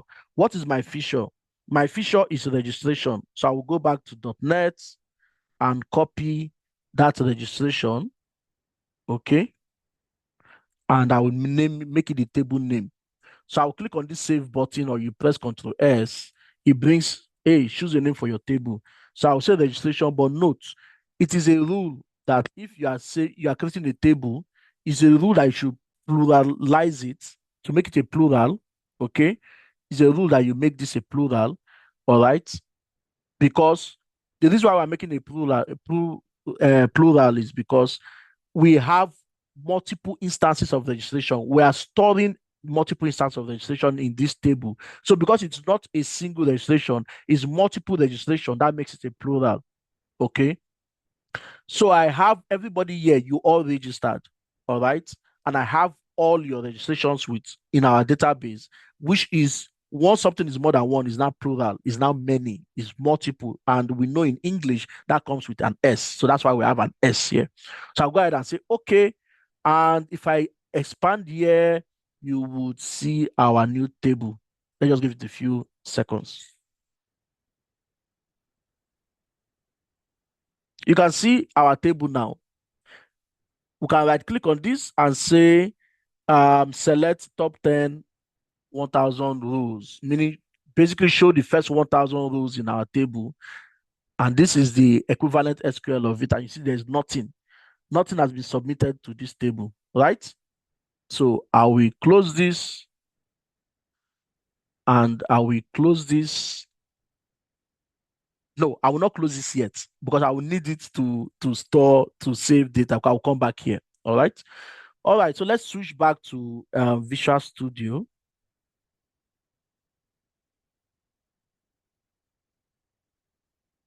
So now, any question with the database before we proceed? Let me see your question. I need to be sure that you guys are getting this.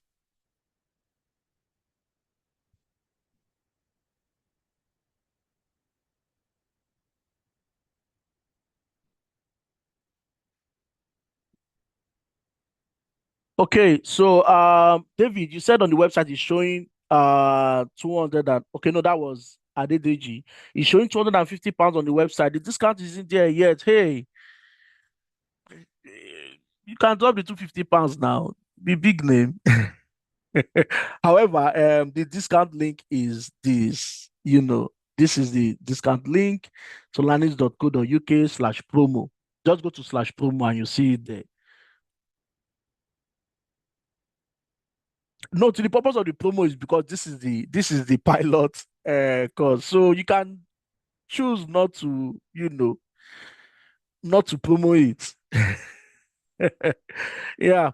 So normally the cost for it, like I said, is 250, but it's because this is the pilot course, and we are confident that you are going to get this, and we need a lot of people to step in. That's why we had to bring it down, and we only have it down for 15 days. After 15 days, it's going back to 250. This promo page is going to disappear. But like I said, Adedeji, you are a big name, so you can just choose to ignore this link and go straight to solaris.co.uk and pay the 250 pounds. But I'm kidding. Yeah. However, you can take my kidding seriously. All right. So let's go back to Visual Studio. So let me be sure that you guys are also seeing Visual Studio. Okay. Yeah, that's fine. So back again, we are no longer interested in writing to console. So I'm going to take this off. We're interested in storing to the database.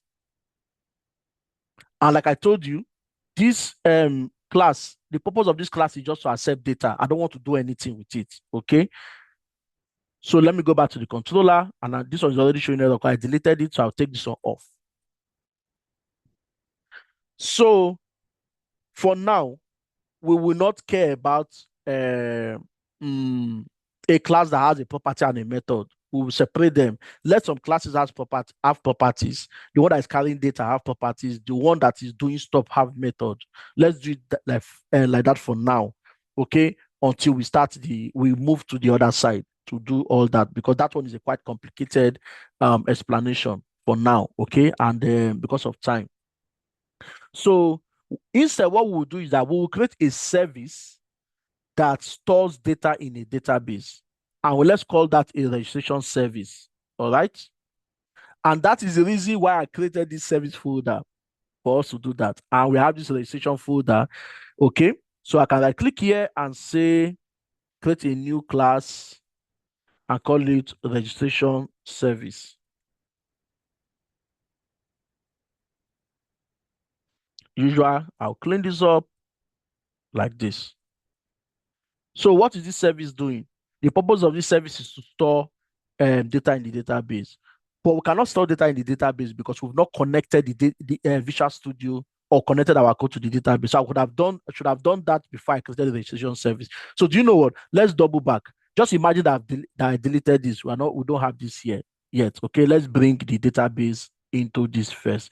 To do that, I don't want to put it into service. I'll just create a folder for that, and I'll call it infrastructure. The reason why I'm calling it infrastructure because database is an infrastructure, and you can see that I'm going to Microsoft SQL Server Management Studio to access my database. It shows that it is something that is not connected to my code. So anything that is not connected to your code, you treat it as an infrastructure.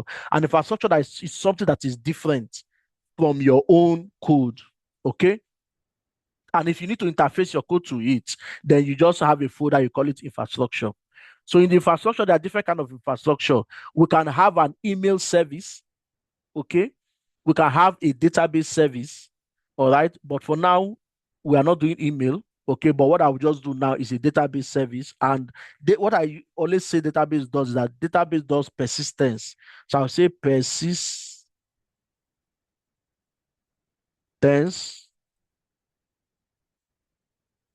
yeah, persistence, yeah, okay? And this is where I will create my database. So what's the name of my database? The name of my database is training in plural. So I will come back here and say training, okay? And add this context like this. I'll clean this one up. The reason why I added this word context is because I want to use something called entity framework to access our database. There are different ways of accessing database, but the way that most company does, if not most company, 85% of company, the way they use in accessing databases is by using entity framework. Okay. An entity framework has we call the database a context. So it's a ubiquitous language. Ubiquitous language means that a language that a group of people have agreed that this is what we'll be calling something. And software developers, they call entity framework, the database that entity framework connects to, they call it a DB context or a context. Okay. So how do we introduce entity framework now to connect to our database? To do that, we have to install a package called entity framework so that it can do stuff for us. To install the package, we go to dependencies, packages, I click on it, say manage NuGet packages. So we will see we have a current NuGet package called Swashbuckle. Swashbuckle and all these ones are just basically the Swagger interface. So it's telling us that out of all of them, this one is outdated. So we can choose to update it, but I will not update it now. The reason is because during the Nigerian training, I updated this and it stopped working on Chrome. It only worked on Edge. So I won't update this now. And we need to figure out the reason why that is happening. Maybe it's a bug or it's a kind of error from Swashbuckle service. And I don't know if they've updated it. So I won't update that now. I won't put myself into that position where I was struggling during the Nigerian training. So I will just go to browse and look for entity framework core. So now we can see entity framework core. Sorry, this is spelled wrongly. ORE. You can see this. So we are only interested in installing the entity framework core itself, as well as entity framework core SQL Server. Okay, because those are the two. We are installing entity framework core because we need entity framework core. Then because we are connected to SQL Server, that's the reason why we install entity framework core SQL Server. So I'll go ahead and click on install. I selected it and I'll click on install to install it.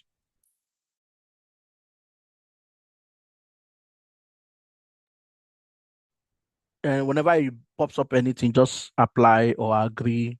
I agree and give it a few seconds.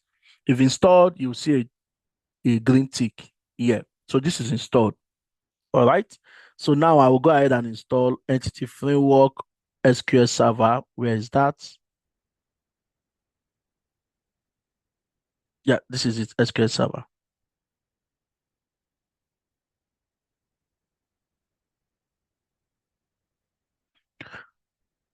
Apply and accept. So while this is installing, let me quickly explain that if you notice, I went to um, Microsoft um, I went to Microsoft SQL Server Management Studio to create our database because I said that there are two approaches to creating a database in .NET using Visual Studio. You can use the DB first or the code first. In our training, in our bootcamp, we'll do both, okay? But here we are using DB first because I want you to see how a database looks like. That's why I chose DB first, okay? If I had gone to code first, we will now start entering some command to help us automatically create the database. So we would have just created a database model, and that would have helped us automatically create the database. But I want you guys to see the database and see how to create things on the database side, because some people here are data engineers and you may have experienced SQL Server. So I want you to see something familiar. That's the reason why I chose to go a database first approach. Okay. So now we have both installed this as well as this. So if I go to installed, I would see, let me remove this. I would see SQL Server Core and these are now installed. So I am good with everything I need to install for now. So to bring in Entity Framework Core SQL Server, one second, please.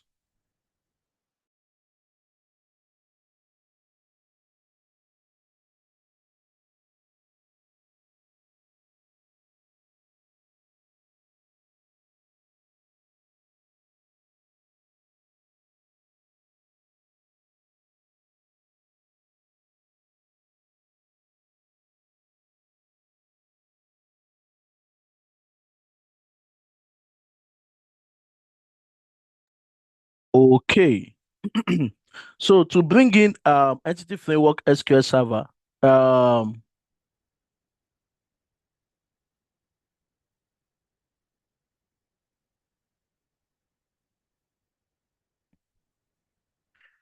so to bring in a entity framework SQL Server, I will have to go back to program.cs because program.cs, if you remember, we looked at this at first. This is where you register all the services you need in your application.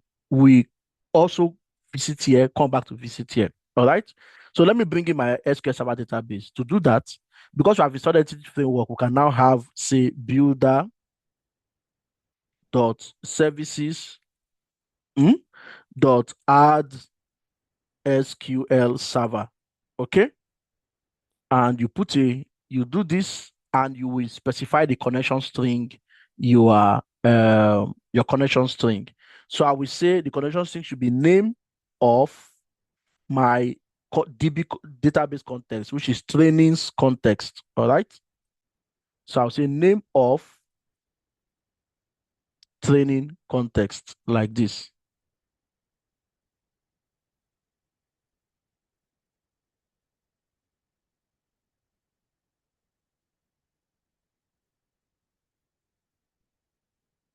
Okay. So one second.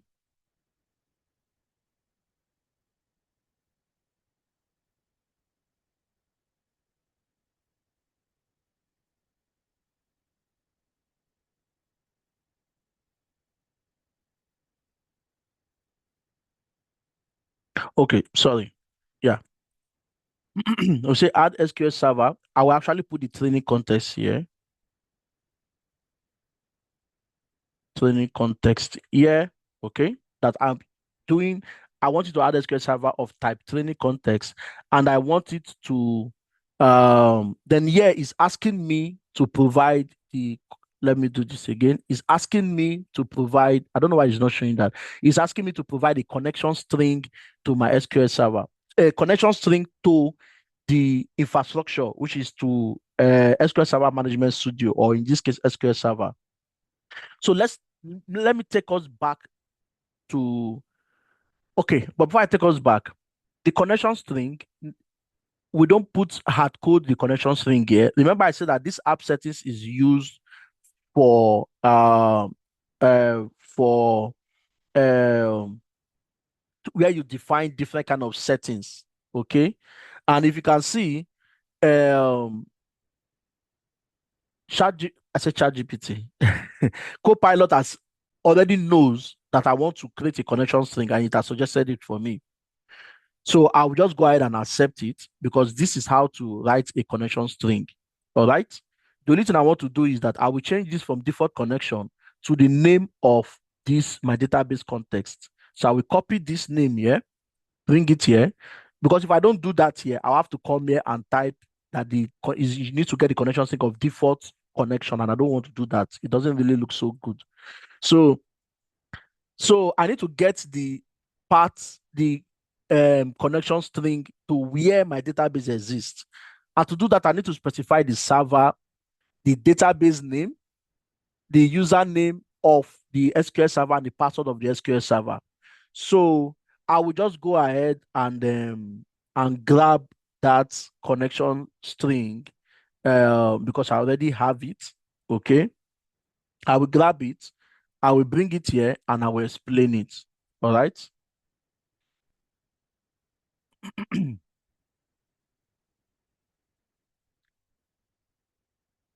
Okay, so I will bring it here like this, and this is trainings context. So my my database reside on a particular server called local DB this and this. That is where the server of my machine I installed it. Okay, you can choose to install it on localhost, but this is where I installed it. The name of my database is trainings in plural, right? I'm not using any username and password to access it. So I'm using my species local account or credentials. That's why I'm saying that go ahead and trust my connection, my default connection is true. Multiple active sales result is true means that it can accept connection from multiple sources at the same time. So that's the reason for this. Okay. You can get to know more information about this if you Google connection strings and see what the parts are. But let me just show you something quickly so that it makes sense to you. All right. Let me share my entire screen and switch to SQL Server Okay. So if I disconnect from the server and I try to reconnect, all right, you can see it is asking me the same name. To connect, I'll have to supply the server name. This is the server name I have on my machine to access this. All right. Then I have I'm connecting without username and password. So I can just go ahead and say connect, and it connects, right? Then now I'm telling it to target a database, which is this training in plural. That's the database is targeting. All right. So if I go back to the connection string to show you, this is the server name you saw. This is the database is targeting. And because I'm not using any username and password, I'm just connecting directly. That's why it's using this. But when you are installing your SQL server, and you specify it to install with the username and password, you have to specify the username and password here. If you don't, just use trusted connection equals to true and this. So you can learn how to install SQL Server database on YouTube, or when we start the training, we can do that together. Okay. So since that one is out of the way, I will go back and do this. Okay. So with this now, we now have a connection string that connects to the database. All right. So we will then go back to this program.cs. All right. And we now say that we want to go to these app settings, where we want to go to the app settings to grab the connection string, right? And to get the values from the app settings, you get it from builder. Remember that, let me delete this, everything, and start this code again. Remember I said it is builder.services.add SQL server, right? And if I open a bracket, it's asking me to pass in the connection string, but I must put the context, database context type here. All right. So that's why I put in the database context like this, because that was what they asked me to do. Then they asked me to provide the connection string here. So to get the connection string, I will say builder, okay, dot configuration, dot get connection string. That is how you get connection string. And what is the connection string bring in, I need the name of the connection string. You can see it. What is the name of the connection string here? It is what the training context has specified. So I can either just put it as a string like this training context and we are fine. But I don't like things being like a string because if for some reason there's a mistake like this, I won't really easy. It may be difficult for me to find.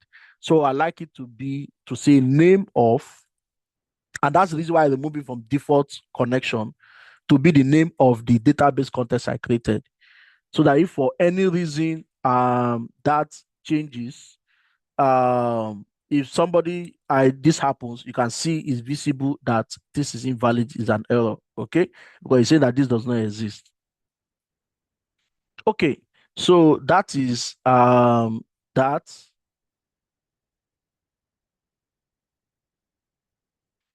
So I'm only just looking why am I okay. So this is complaining that I cannot add SQL Server of this context because this context does not show that it is an entity framework context. Because remember, I got this thing because I installed entity framework core and entity framework SQL Server. That's why I have this.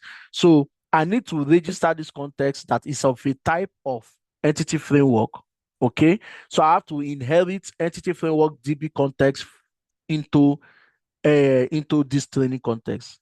So I'll go to the training context file. To jump to a file, you can hold Control and click on it, or you can just go to Solution Explorer here and search for it. So remember, I put it under infrastructure persistence. So if I go here, I will have this file and I can inherit from entity framework DB context. DB. If you note, you can see that Copilot is suggesting my code for me, and the code is basically correct. I can accept this and I'm good. But I'm just writing it myself so that I explain as I'm writing it. All right. So DB context. All right. Then remember I said that it should pass the connection string into the DB context type. So I'm going to grab the connection string it is passing.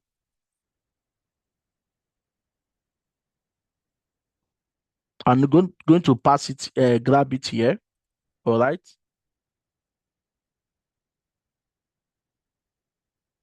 As an options. So I'll say DB context options of type of this same context type is the options. Basically, this options is the connection string that is I'm grabbing here and I'm passing it into the entity framework DB context and is fine.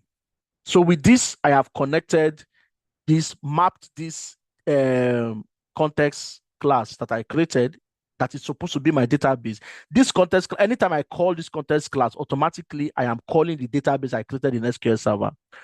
But now we can't find the table. So I have to define the table I want to access. So we can have 200 tables in SQL Server, but access only a few here.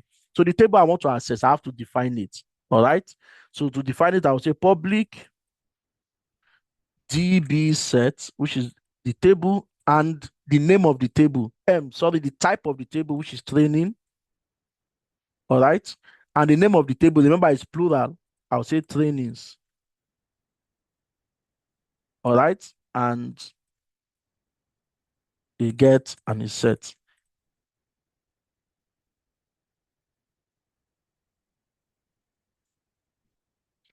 Okay. So, so now I have the table, but because in SQL Server is a table, but in C# it needs to be an instance of an object. So I need to go and create an object that will map to the table. So that object, I will name it training, which is the database set, which is the table. I will name it this and create it. So I will come to this. Let me create a folder, separate folder for doing that. Okay. And I can call the folder entities.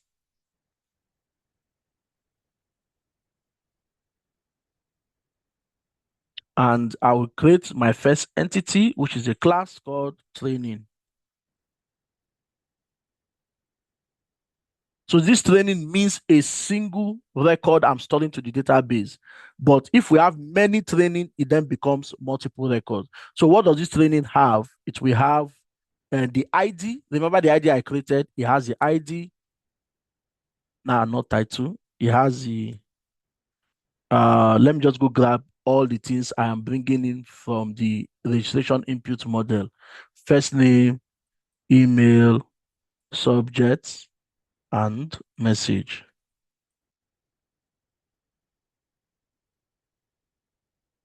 So I'll let Copilot help me bring title, but I'll change it to first name,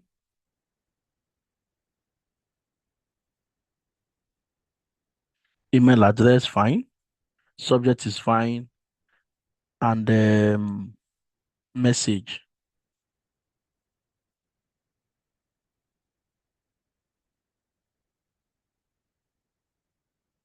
I don't need all this one for now. I will, well, in our next class, I will explain all this and how to eliminate all these underlines because these are concerns that it has. Remember, we also said that we want to, let me just take a peek of the database because that's why I did not close it. I said I will come back there. So I've switched to my database now on my second screen, but unfortunately you can't see it. But I'll just quickly grab the additional field that we added, which is the registered at, if you remember. All right. And I'm saying that when this object is created, it should pass the current date time of now, okay, the UTC now. UTC, in fact, let me just say current date time dot now. So this means that give me the current date and time. That is what this means. Meaning I don't need to specifically or explicitly specify the date and time. Okay, I don't need to do anything to do it. Because I'm using .NET and this runs on the .NET framework. .NET framework has written the code to give me the current date and I'm getting it in datetime.now. But I don't want to use now. I want to use UTC now. The reason I'm using UTC now is because of you need to understand that different countries are different time zones. If you want to work with the time zones and enforce the time zones, then you have to use UTC now. Okay. So if you don't care about time zones, then use about now. Use now. So we are currently in the UK. So the UK is UTC now is fine. But if you are writing code for Nigeria, Nigeria is 1 hour ahead of the UK. So you will say dot add hours and you specify one. So if you are writing a code that you are targeting the Nigerian records and you are deploying it, no, sorry, you are targeting yeah, excuse me. Say you are building a project for a bank in Nigeria, okay? You need to add this. Else, if you deploy this to a UK server, the transaction time, maybe you created a record that stores transaction, the time will be pointing the UK time. And anyone in Nigeria will then be looking at it. But this is like 1 hour in the 1 hour in the past. So you create a transaction, but it will be showing that your transaction is in the past or in the future, something like that. So that's why you need to be aware of where you are building the project for. All right. So I'll say UTC now. If I'm building a calendar and I'm sending a calendar invite, I will use UTC.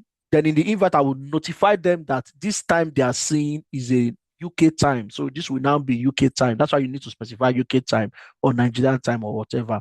But if you don't just use only now, this now will translate into the time zone of the server that you are deploying this application to.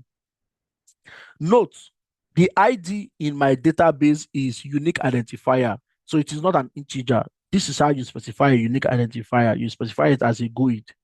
All right. So if I'm switching to my database quickly that you can't see, first name is full name is not. So I use first name in my database. So I will change it to full name. Sorry. So I've changed my database to full name now.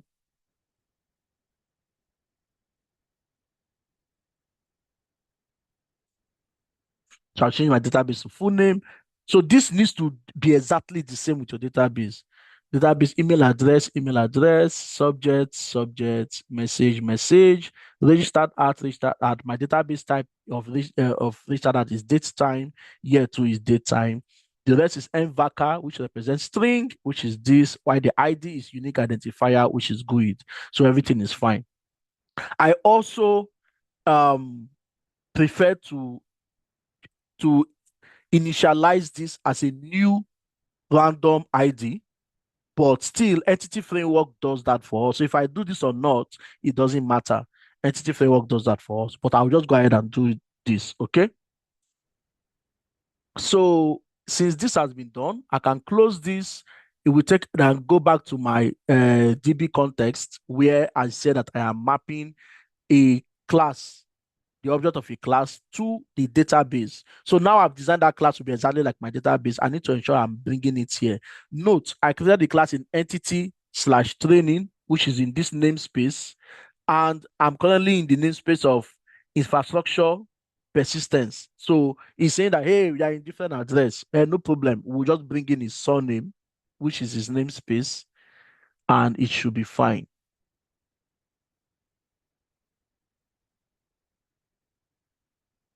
So let me see that. So now I'm experiencing a particular challenge. The challenge is that I am naming so I think I made I skipped. I'm not even doing the right thing. So let me just show you what I'm trying to say. Let me go take us back to the database. So I think this is still good so that we can see that if you are doing things, you need to map things correctly. Note, I named my table. What's the name of my table? My table is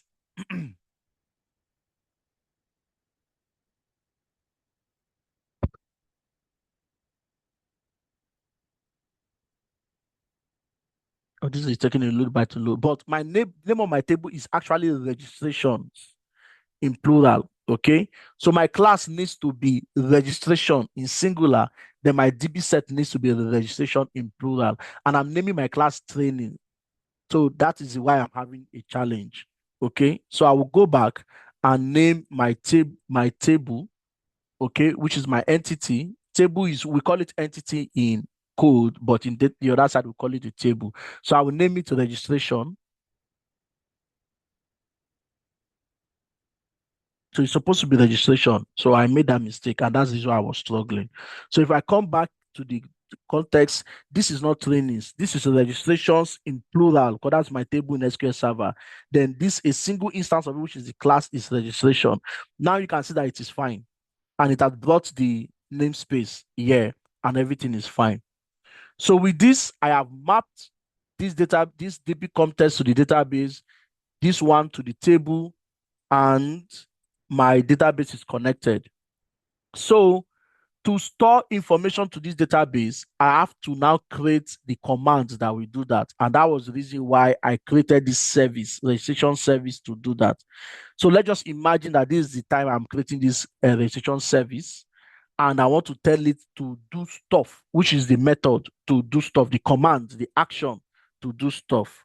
Oh, I'm still sharing SQL Server. Apologies. I thought I have switched to Visual Studio. Now you can see my table registration there and Visual Studio. Let me just take us back to what I did.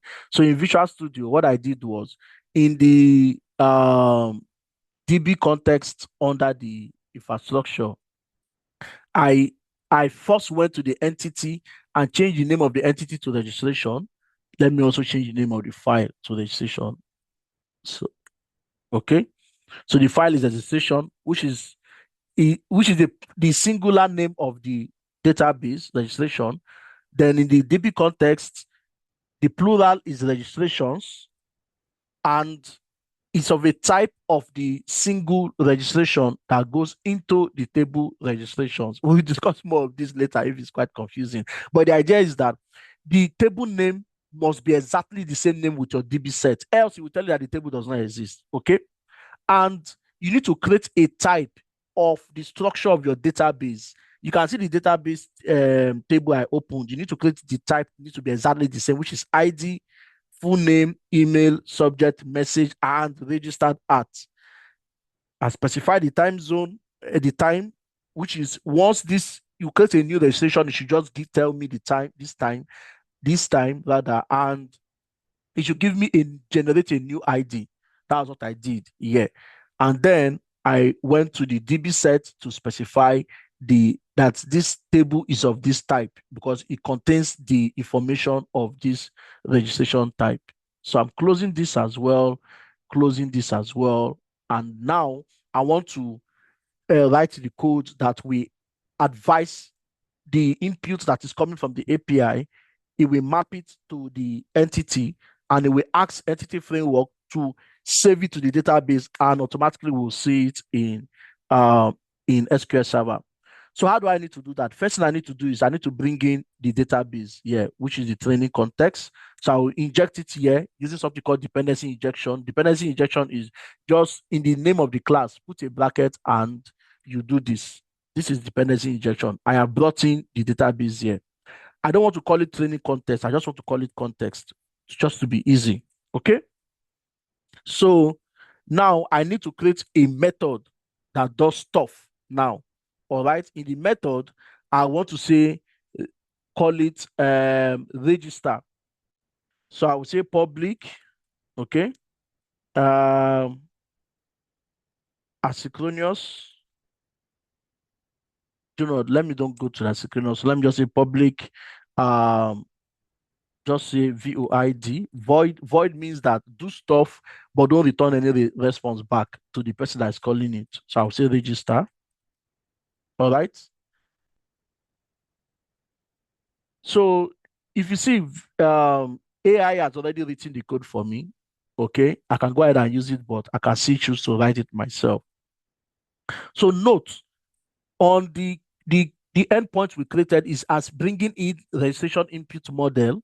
So you have to specify it here that is coming into this register method and call it, let me just call it the same registration input model, or I can just call it request as we did in the other place.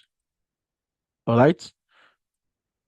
So this is the class. This is the instance of the class. This is the object. All right.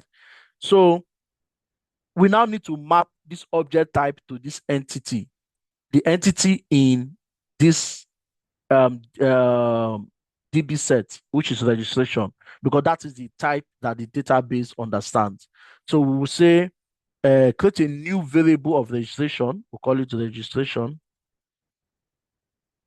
equals to, so let me just go ahead and accept what AI is giving me. So it's equals to new type of this entity registration. We'll bring it in from the entity.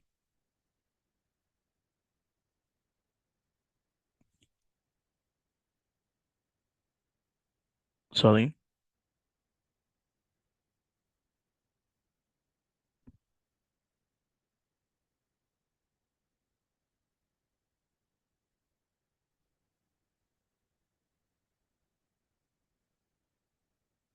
So this should come from the entity, we say registration.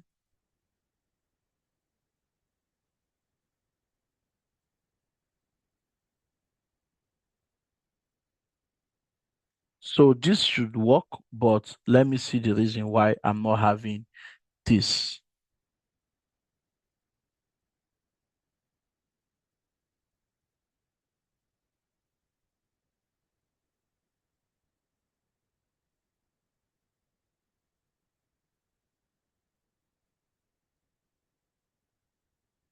Maybe some namespace are not properly named. So let me use sync to sync it. And I think, yeah, that should fix it. So let me say new registration.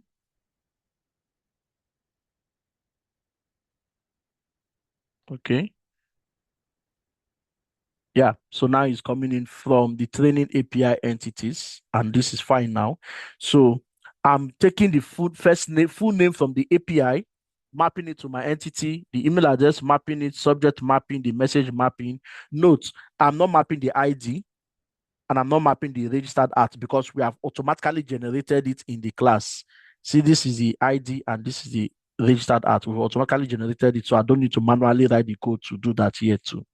So the next thing is to say context.adds, meaning you are adding this registration into this new registration into this registration database.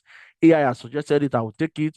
And after you've added it, you need to commit. Commit means you have to save it. It's like pressing, you have typed it, you now press Control S, which is the save changes.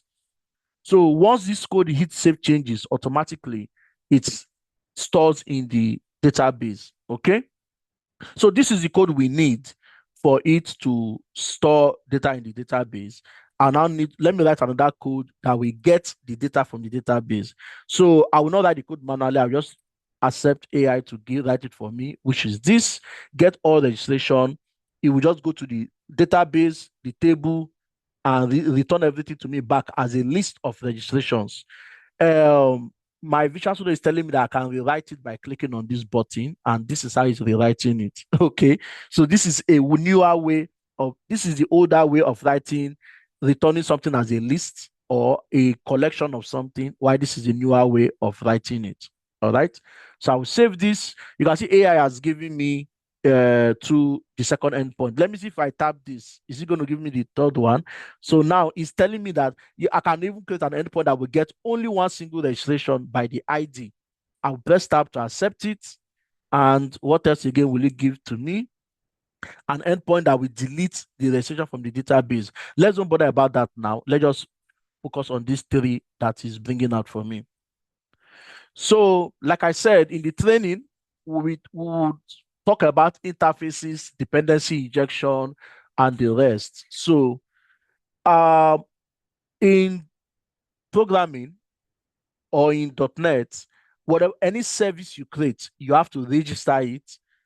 Uh, you have to register. You have to create an interface that something would use to interface this service, and you have to register it. That process is called dependency injection. So the reason why I like using Visual Studio is because you don't need to write too many codes to do that. You can just click on this here. So if you move your mouse pointer here, once you've written your services, move your mouse pointer here onto services, then something appears on the left-hand side. If you click on it, you see that you can extract an interface from this service. So you don't need to write the code, it will do it itself. If I click on this, you'll see what you tell me. This is the name of the interface. All interfaces usually start with I, then the name of the interface or the name of the service. Then you can either add it to the current file or as a new file. I want it to be a new file. The interface will expose the get all registration, get the registration by the ID, and register registration. Okay. So if I say okay, that goes ahead and it creates the interface. It creates the interface file here. You can see it I registration, and it has inherited from the interface here. All right. So we'll discuss more about inheritance in the other class. And if I go ahead and click on this, let's see the code you wrote. So what is in the code? It's basically the namespace. Let me just clean this up by just putting semicolon here. And it's just listing all the methods I have in my service.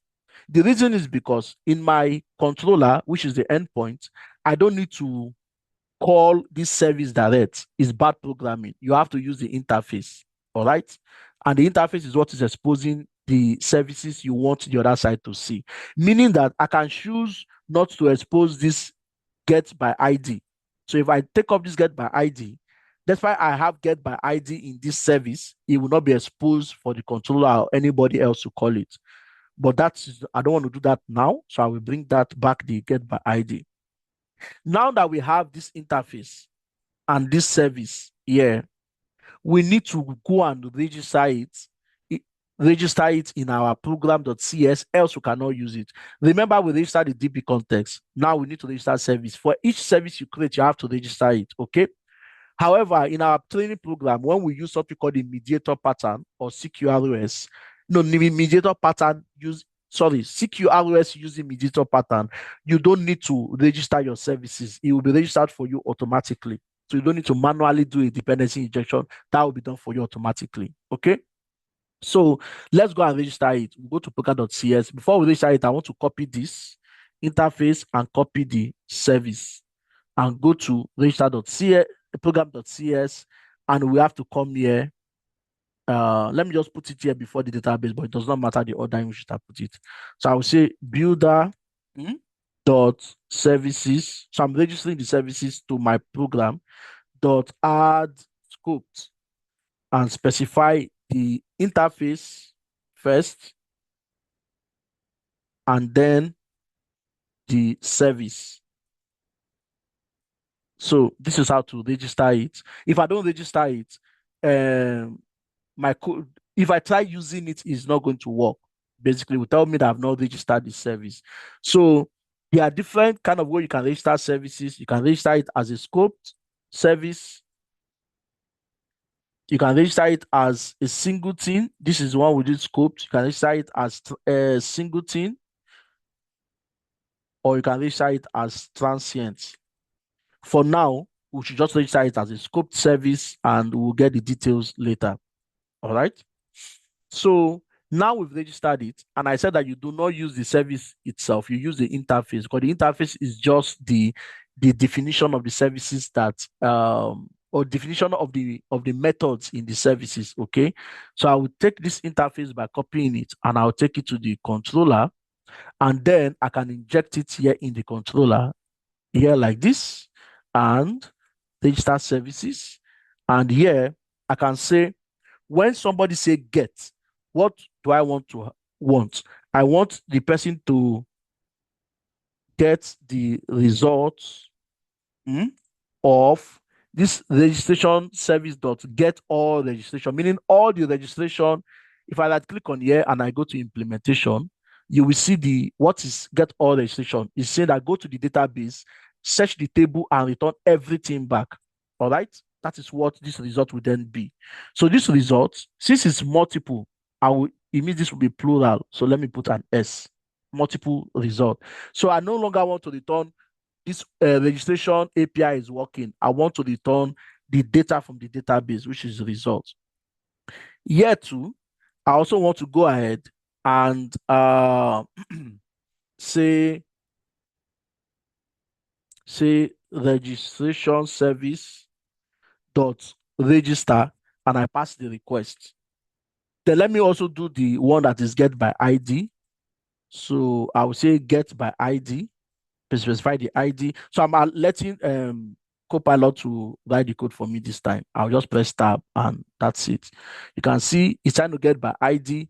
If the ID is null, meaning that if it does not find that ID, it will say that, hey, registration not found, or it's going to return the result that it finds from the service. So this is it. For now, I don't need to care about put and deleting records for now because of I said 13 minutes and this is already 9:19 and I'm trying to wrap up. So this is the code. What have we done in summary? First, we went to SQL Server. We created a table. Okay, let me share. Let me just share my entire screen. First, we went to SQL Server and we created the tables. All right, ID, full name, email, subject, message, registered at, and we define the data type, and we make this one a primary key. Okay, and set it as unique identifier, as well as this one that all this. Then the second thing we did was to install SQL Server Entity Framework Core and Entity Framework SQL Server. If I double click on the project, you will see it. We install this and we install this. All right. Then the third thing we did was to create our DB context and inherited DB context, which is of type of Entity Framework Core. All right. Then I said that the DB context is passing an option, which is the connection string, and I'm passing the same option back to DB context, which is Entity Framework Core. Then I created a DB set of the table and a type of that table that has all the columns within the table.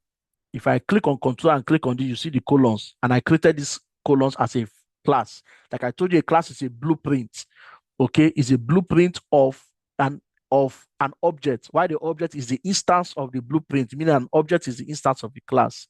So a single record in the DB is an instance of this table.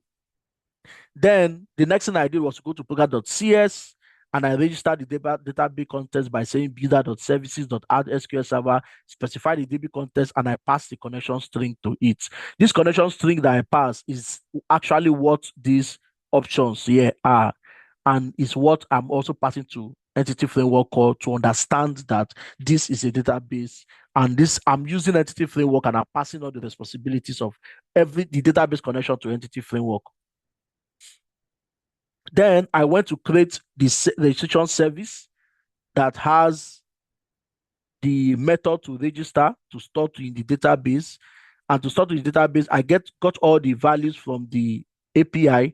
I map it to the entity that I created as a blueprint, an instance of what I'm storing in the database.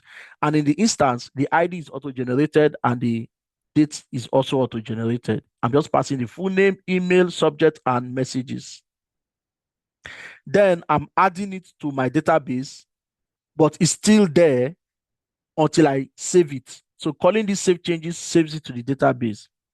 Then I created another method that is returning everything from the database. I also created another method that is returning the ID from the database. So here it's saying that I should return the first ID from the database, but I would rather, since this ID is the primary key of this database, is the key, it is advisable not to use find or default if you are searching for the key. It is advisable to use find.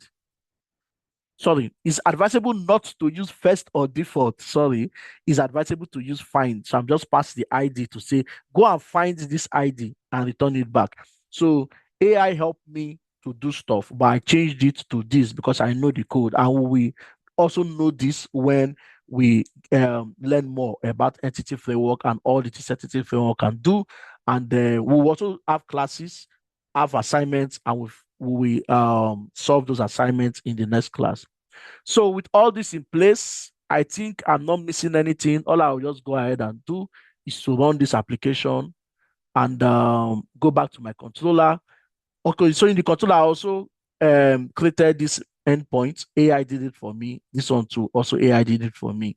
So let's run this and see what we have now.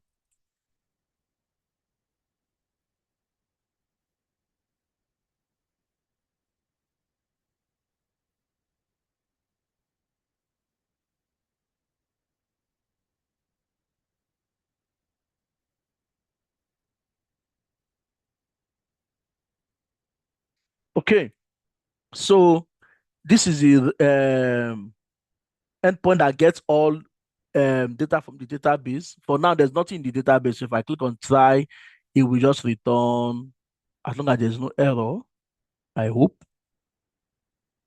Okay, so it's returning nothing because no registration has hit the database. So meaning the database connection is working. All right. So I cannot find by ID because, hey, what am I finding for?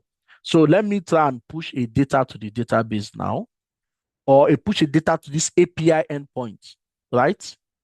I think I stored a data here. Yes, this is it. I'm pushing this to the endpoint now, and I'll go ahead and put a breakpoint. Let me put it here when it hits the endpoint so that we'll follow it through to see how it's working. So if I click on execute, the API call to my endpoint has hit this breakpoint. So let me use this button to be moving one step at a time. So you can see it moves. This is the data that came from the API endpoint. Okay. And let me also show you the database. If I go here and say select everything, you can see that the database is still empty. Nothing is in the database now. Okay. Because I put a breakpoint and it has not hit the database. So now it's now saying that it's moving from this controller, the controller host is moving to the service, this registration service, and it's going to the register method. You can see it has hit this register method. Then the next line is that it's taking everything in this request and is mapping it to this registration entity. If I continue like this, you can see it's creating the new GUID as the ID here, and it's creating the new dates, and it has mapped everything. So if I move my mouse pointer here, now you'll see the entire registration. See my name, see the new ID created, the new unique identifier, and you can see the new date. This is now. You can see this time is now. Okay. Then is adding it to the database, and If I go to the database now and I also refresh this, you will see that you are seeing that nothing has come because I've I have notified my DB contents that I'm adding this record, but I need to hit save changes. Means like pressing Control S, you are saving the document. I'm saving this record before it will persist in the database. So if I click on this now and it has passed the save changes, if I go back now to my database and I click on execute again, you will see my new record has come. The new record is here. So that's how you store information to the database.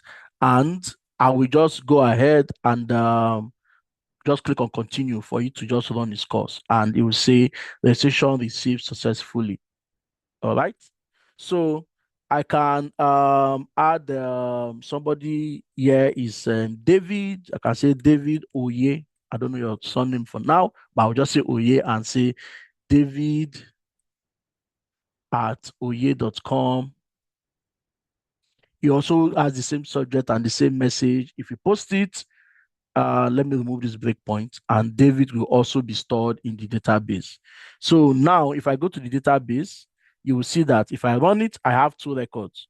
So if I go back here and say, give me all, here before I return an empty list. If I say, give me all registration in the database, now it is returning Samuel as well as my ID and David and David's ID.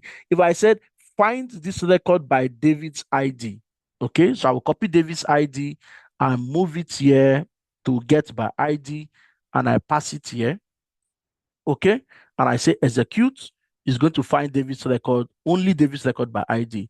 If I change the ID to say I need Samuel's ID, is going to, and I paste this here, and I say execute, is going to bring out Samuel's information. So with this, you can see that the record or anything that hits this API is actually persists in the database, okay? And if I stop this code from running, I come back to my database and I say execute. You can see it is still here and it's going to be here forever until I raise a delete request to delete it from the database. So that's how the post you post on Facebook, it is persisted and it is here for life. So if I go ahead and run this code, I say get me everything, is going to see pull it because it exists in the database. One last thing I'm going to add to this is from the new version of Entity Framework, you don't need to specify the table in add and update. You don't need to specify the table name. Once it sees the type and it knows that you've already mapped this type in the DB context, let me go to the DB context. In this DB context, to go to a file, like I said, you hold control, then this will change to a link, okay? And you click on that file. So you can see that this type is mapped to this table or to this DB set. So I don't need to explicitly specify this because if I delete that, I just say context.add, once you see this type, it knows what is mapped to and it will automatically save it, okay? So that is it for that. So if I rerun this,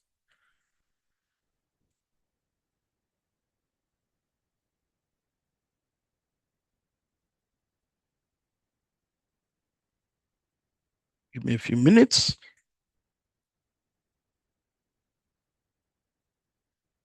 And I go to here and I say, let me drop that in.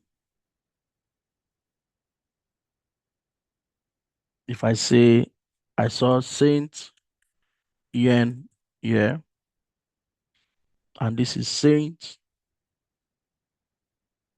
at yen.com, and he also wants to learn the same thing, okay? But in this case, it does not just want to be successful in the test, it does to say to be an a global talent for visa purpose. Okay.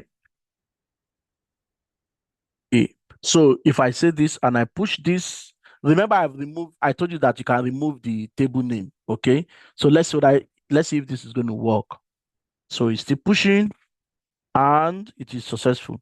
So if you go back to get, Do we get just sent record? No, we get everything because everything is persisted. And like I said, it's going to be there for life until I delete it. Or we raise a delete request, or we create a delete endpoint for that, or we manually delete it from the database. So if I go ahead and search for Jens ID and we get, no, sorry, this is my ID. Let me be sure. Yeah, Jens one is here. If I copy this ID and I go down here and search for that, and you see it sent here.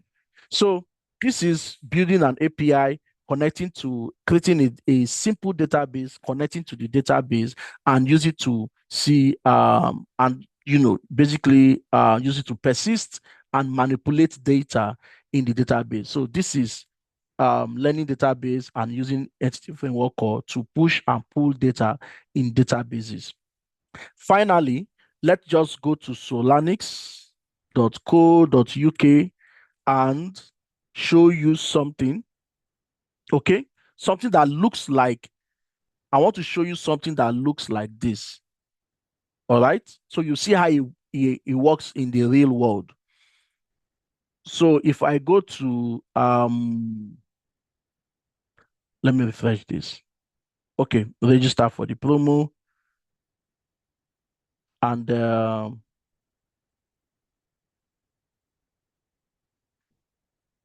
okay, and I enter my name. I enter my email. Uh,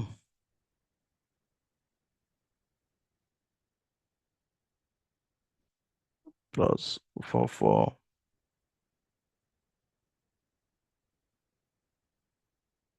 Okay, and say just everything. So I want to show you something. If I right click on this and I say inspect, so note this is the front end side, this is not back end, but I just want to show you how everything is synchronized. All right. So if I go to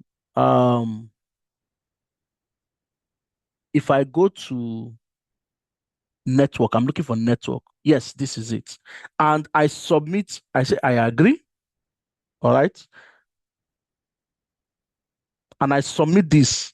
You will see that this thing like this will convert into this. All right. And it will be sent to an API endpoint. Note that when I sent this request, this is the API endpoint it sent it to. HTTPS localhost API registration. That is where he sent it to. This is the end. This is the complete endpoint. All right. So when a front end is calling this service, a front end will not be using this Swagger documentation. They will be making an API call. We will learn that when we are on the front end side. We learn React and how to call API endpoint using React. We will learn how to call API endpoint. So the front end will be calling this URL, okay, and it will be pushing this data to the URL. All right, the front end will not be using this. This is an example of a front end application that we built for the purpose of this training, okay? And this is the front end, this is the data. And if I click on submit, you'll see what happens. You can see it called a particular URL, right? If I click on this, I expand, you can see it called a particular URL that looks like the same API. Let me go back here. You can see this is the same API/registration, right? You can see that this also went to API/contact, all right? Free training registration is an endpoint. And you can see this. It looks so much like the same thing that, look at it. It looks so much, not like it looks so much, it's exactly like the way that other one looks like. Okay. It's just that um then this is the response that came back from the API, which is the same response like this that came back from this API. This is the API URL. This is the data that was pushed to the API. So this is it too. This is the response that came back from the URL. This is the URL. Okay. And which is the endpoint, and this is the data that was pushed. It's just that this is not displaying it the way I want it to display. So what I will do is that I will click on view source. I will copy this, okay? And then let me see, where can I put it? I'll take it to Visual Studio to format it. So you see that it looks exactly the same. Let me look for a file that can understand JSON. Yeah, a file like this. So you can see it's exactly the same structure. If I do this like this, you can see it's exactly the same structure. Name, email, phone, subject, message. This structure is also like the way this structure is. Name, email, subject, message. So the front-end job is to push data to the API, and the API is to do stuff. The stuff is the method, okay? And the method is what was defined in these services. And what was the service? The service is that store it in the database. The one we created for that API endpoint, what did it do? It used it to send email. You get me? Use it to send email to you. It also notified us that you've registered and installed that information in our database so we can do future follow-up. So that is how you build a backend API for a purpose. And note, I spent this long because I'm speaking. If not because I'm speaking and I'm teaching at the same time and I'm using AI, I would have done everything I've done here in less than 5 minutes. Okay. If I want new, you can see if I stop this now and I say I want the endpoint to update and delete, I don't even need to write it. This will do it for me. Yeah. If I say, let me say, I think I can use AI to say, write the update method.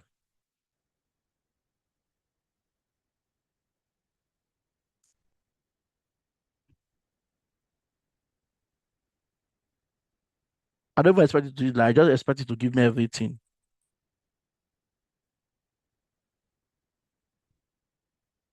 So let me remove this one first. So I think this will let him know that I'm in business. Okay, you can see this is a method to update the record in the database, and it should just know that I want to write the delete method. You can see he has written the delete code for me. Then because I've done this, in the controller, it would just know that I want update. Remember I told you that put is for update, this is update, and this is for delete. And I'm done. So he's complaining of this because he's saying that that one does not exist. And I agree that does not exist. Remember that in the we projected every method through the interface, and the interface only has get and post. It doesn't have these updates. So I will do this. I will click on this, click here, and say that push this one to the interface, into the iRegistration. I will also come here too and ask it to push this one to there. If I go back to the interface, you will see the updates and delete is now here. If I go to the controller, you see controller will now be smiling because you can now find it in the interface. I can just close this one and rerun this, and you see we have an update and a delete endpoint. And that is how you write code in a super fast way. Thank you very much. Any question, please?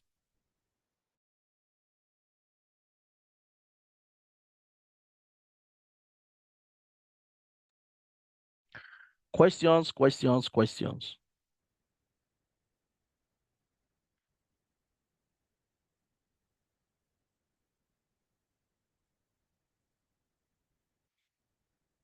Yes, so since you're not doing it, I understand. The good news is that I'm now recording. I started recording when before I moved to, I started, I recorded. So I will share the recording so you can download Visual Studio community version and try exactly the same thing I've done. But please don't forget to include GitHub Copilot. That's the AI that can help you. Okay. So when I share the recording with you guys, I think you can follow up with the recording. So it's still good that I recorded, So that's it. Then once again, before we go, because it's part of the recording, let me just go ahead and show you guys the boot camp. the contents of the boot camp, so that in case for those who are not here, because eh, because we got less than the registration that came in. The you guys that attended is way less than the registrations that came in. So I'll just go ahead and show this in case if we share the video with even those that did not come, or you choose to share it on our behalf. This is the content that you are going to get when you join us. These are the training. This is the front end side where you will build the website itself that will consume, that will be calling the API endpoints. This is it. This is the side, this is the module where you will learn how to deploy. You can see we have Solanix UK that has been deployed. The API tool has been deployed. Here you will learn how to deploy your own website too, and for the public to start using it.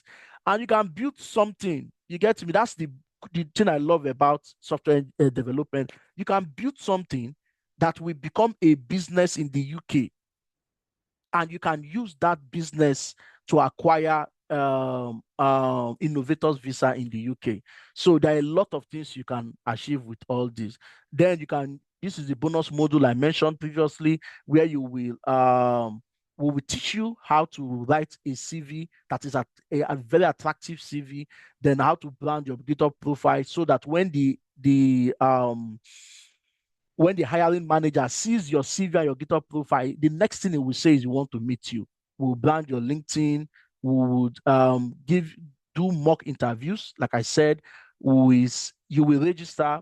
You will send us calendar invite for mock interview. We will work with you to see what path you want to follow.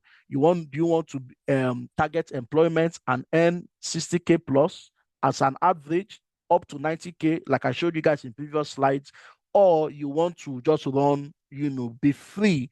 As for me, I chose to be free. Okay, you want to be free to do your stuff. All right.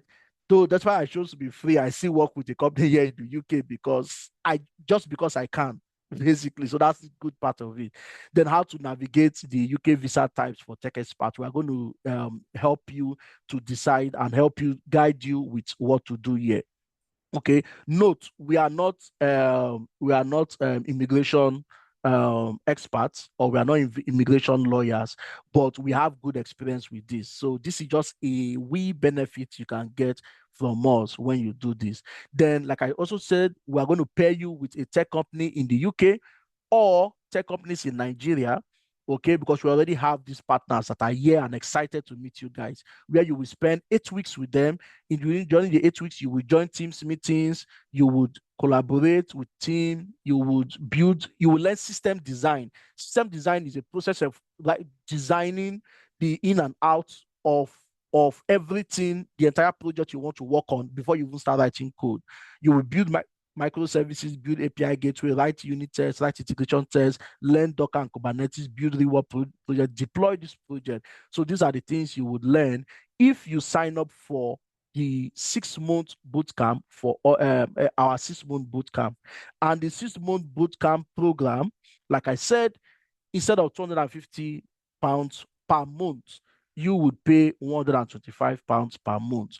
Remember, we said that this is a 6-month program. That means that you will pay £125 for each month. So for each month we receive your payment, you will get an automated email that will give you the link to join the class for the month. So basically, this program starts August 15th. Between August 15th to September 15th, your £125 will generate a link for you. That link will expire at the end of August, at September 15th. Okay, then a new link will be generated to you when you make the September payment. So that's going to continue for the next 6 months. Like I said, if you go to our website, it's £250.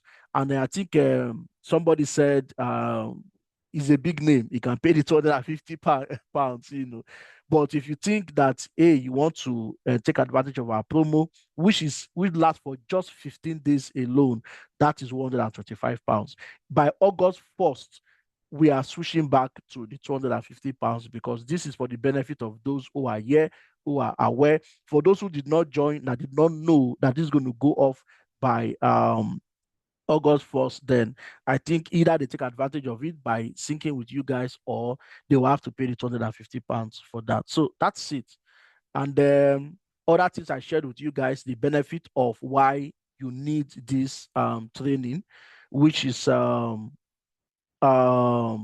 you can use it to, there are a lot of funds that the UK is pushing now. I saw that in the white paper, and this is now available. What the UK is doing now for those who are moving into tech, and this is the tool we use, as well as these are recruiters that have reached out to me to notify me, and you can see the amount and what they are offering. And note, I did not apply. They reached out to me because my LinkedIn has been branded, my CV has also been branded, and these are recruiters reaching out to me. I have new ones that popped up this week that I did not bother to add here because this presentation has already been prepared before today. Then statistics of average jobs monthly that is available now. You can also do your research. Is around 10,000 jobs monthly for .NET jobs, C#.NET jobs. We have 10,000 plus across the UK, and the average salary across the UK is between 42 pounds to 92 that we've seen. However, if you are in London, you can earn way more than this 92, because I have a very close friend that is earning over £100,000 per year as a salary income per year. So that's it. I think there's not much to say unless telling you thank you for joining, and I look forward to meeting you and starting this journey by August 15th. And we will achieve a lot, as well as build products together starting from August 15th. And I want some of the new applications, some of the new software that is going to turn around the UK market. I want those softwares to come from you guys, because you guys are the ones that I believe would change things in the UK. And the good thing about things like this is that if you can just get the right product, build the right product, you can go and apply for your company can then be a company that can sponsor. Either you apply for self-sponsorship, or you can apply for your company to sponsor others. And then you realize that you are no longer in that cage of looking for sponsorship. And that's my wish, my prayer for everybody here, that you should not end up looking for sponsorship after this program. Okay. Now, note, it's not just a prayer, it's an active work that we will work together, so that by the end of this 6 months program, you should not be looking for sponsorship. You should be thinking about owning a company that would offer sponsorship. Solanix now, the reason why we do not sponsor now is because we shows that we do not want it. We don't want it because we don't need to sponsor anybody yet. If we have somebody that is taking over and the person would run Solanix for us, and we can focus on other things, then we'll be looking for sponsorship to keep that person here, because that person is a talent that we will not want to lose. And soon we are working towards partnering with Tech Nation, and these funds that we our research team told us that there's a global talent task force here. We are hoping to get a slice out of this, because we as Solanis are currently doing what the UK is looking for. So we will be part of this global talent task force, okay, and also part of this overseas funding to converting people or moving people into the tech industry, both people in the UK and outside of the UK. So soon you would see us on Tech Nation website when everything has been sorted, and we'll all see you at the top. So thank you very much for joining this program, and see you on um, the 15th of next month. Thank you. Bye.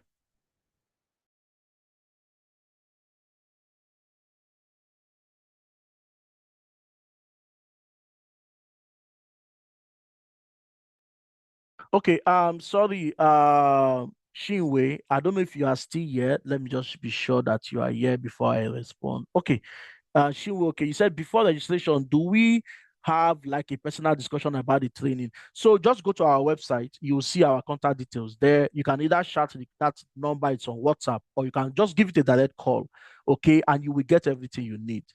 All right, all the information you need that will be attended to. All right, if um basically you will get everything you need. All right. You'll be speaking to a real person. All right. Okay. So the recording, yes, I'm going to clean it up, and I will share it as soon as we have that. So that will take like hopefully 5 to 10 days. You will get the recording. Okay. All right. Thank you. Take care. Bye bye.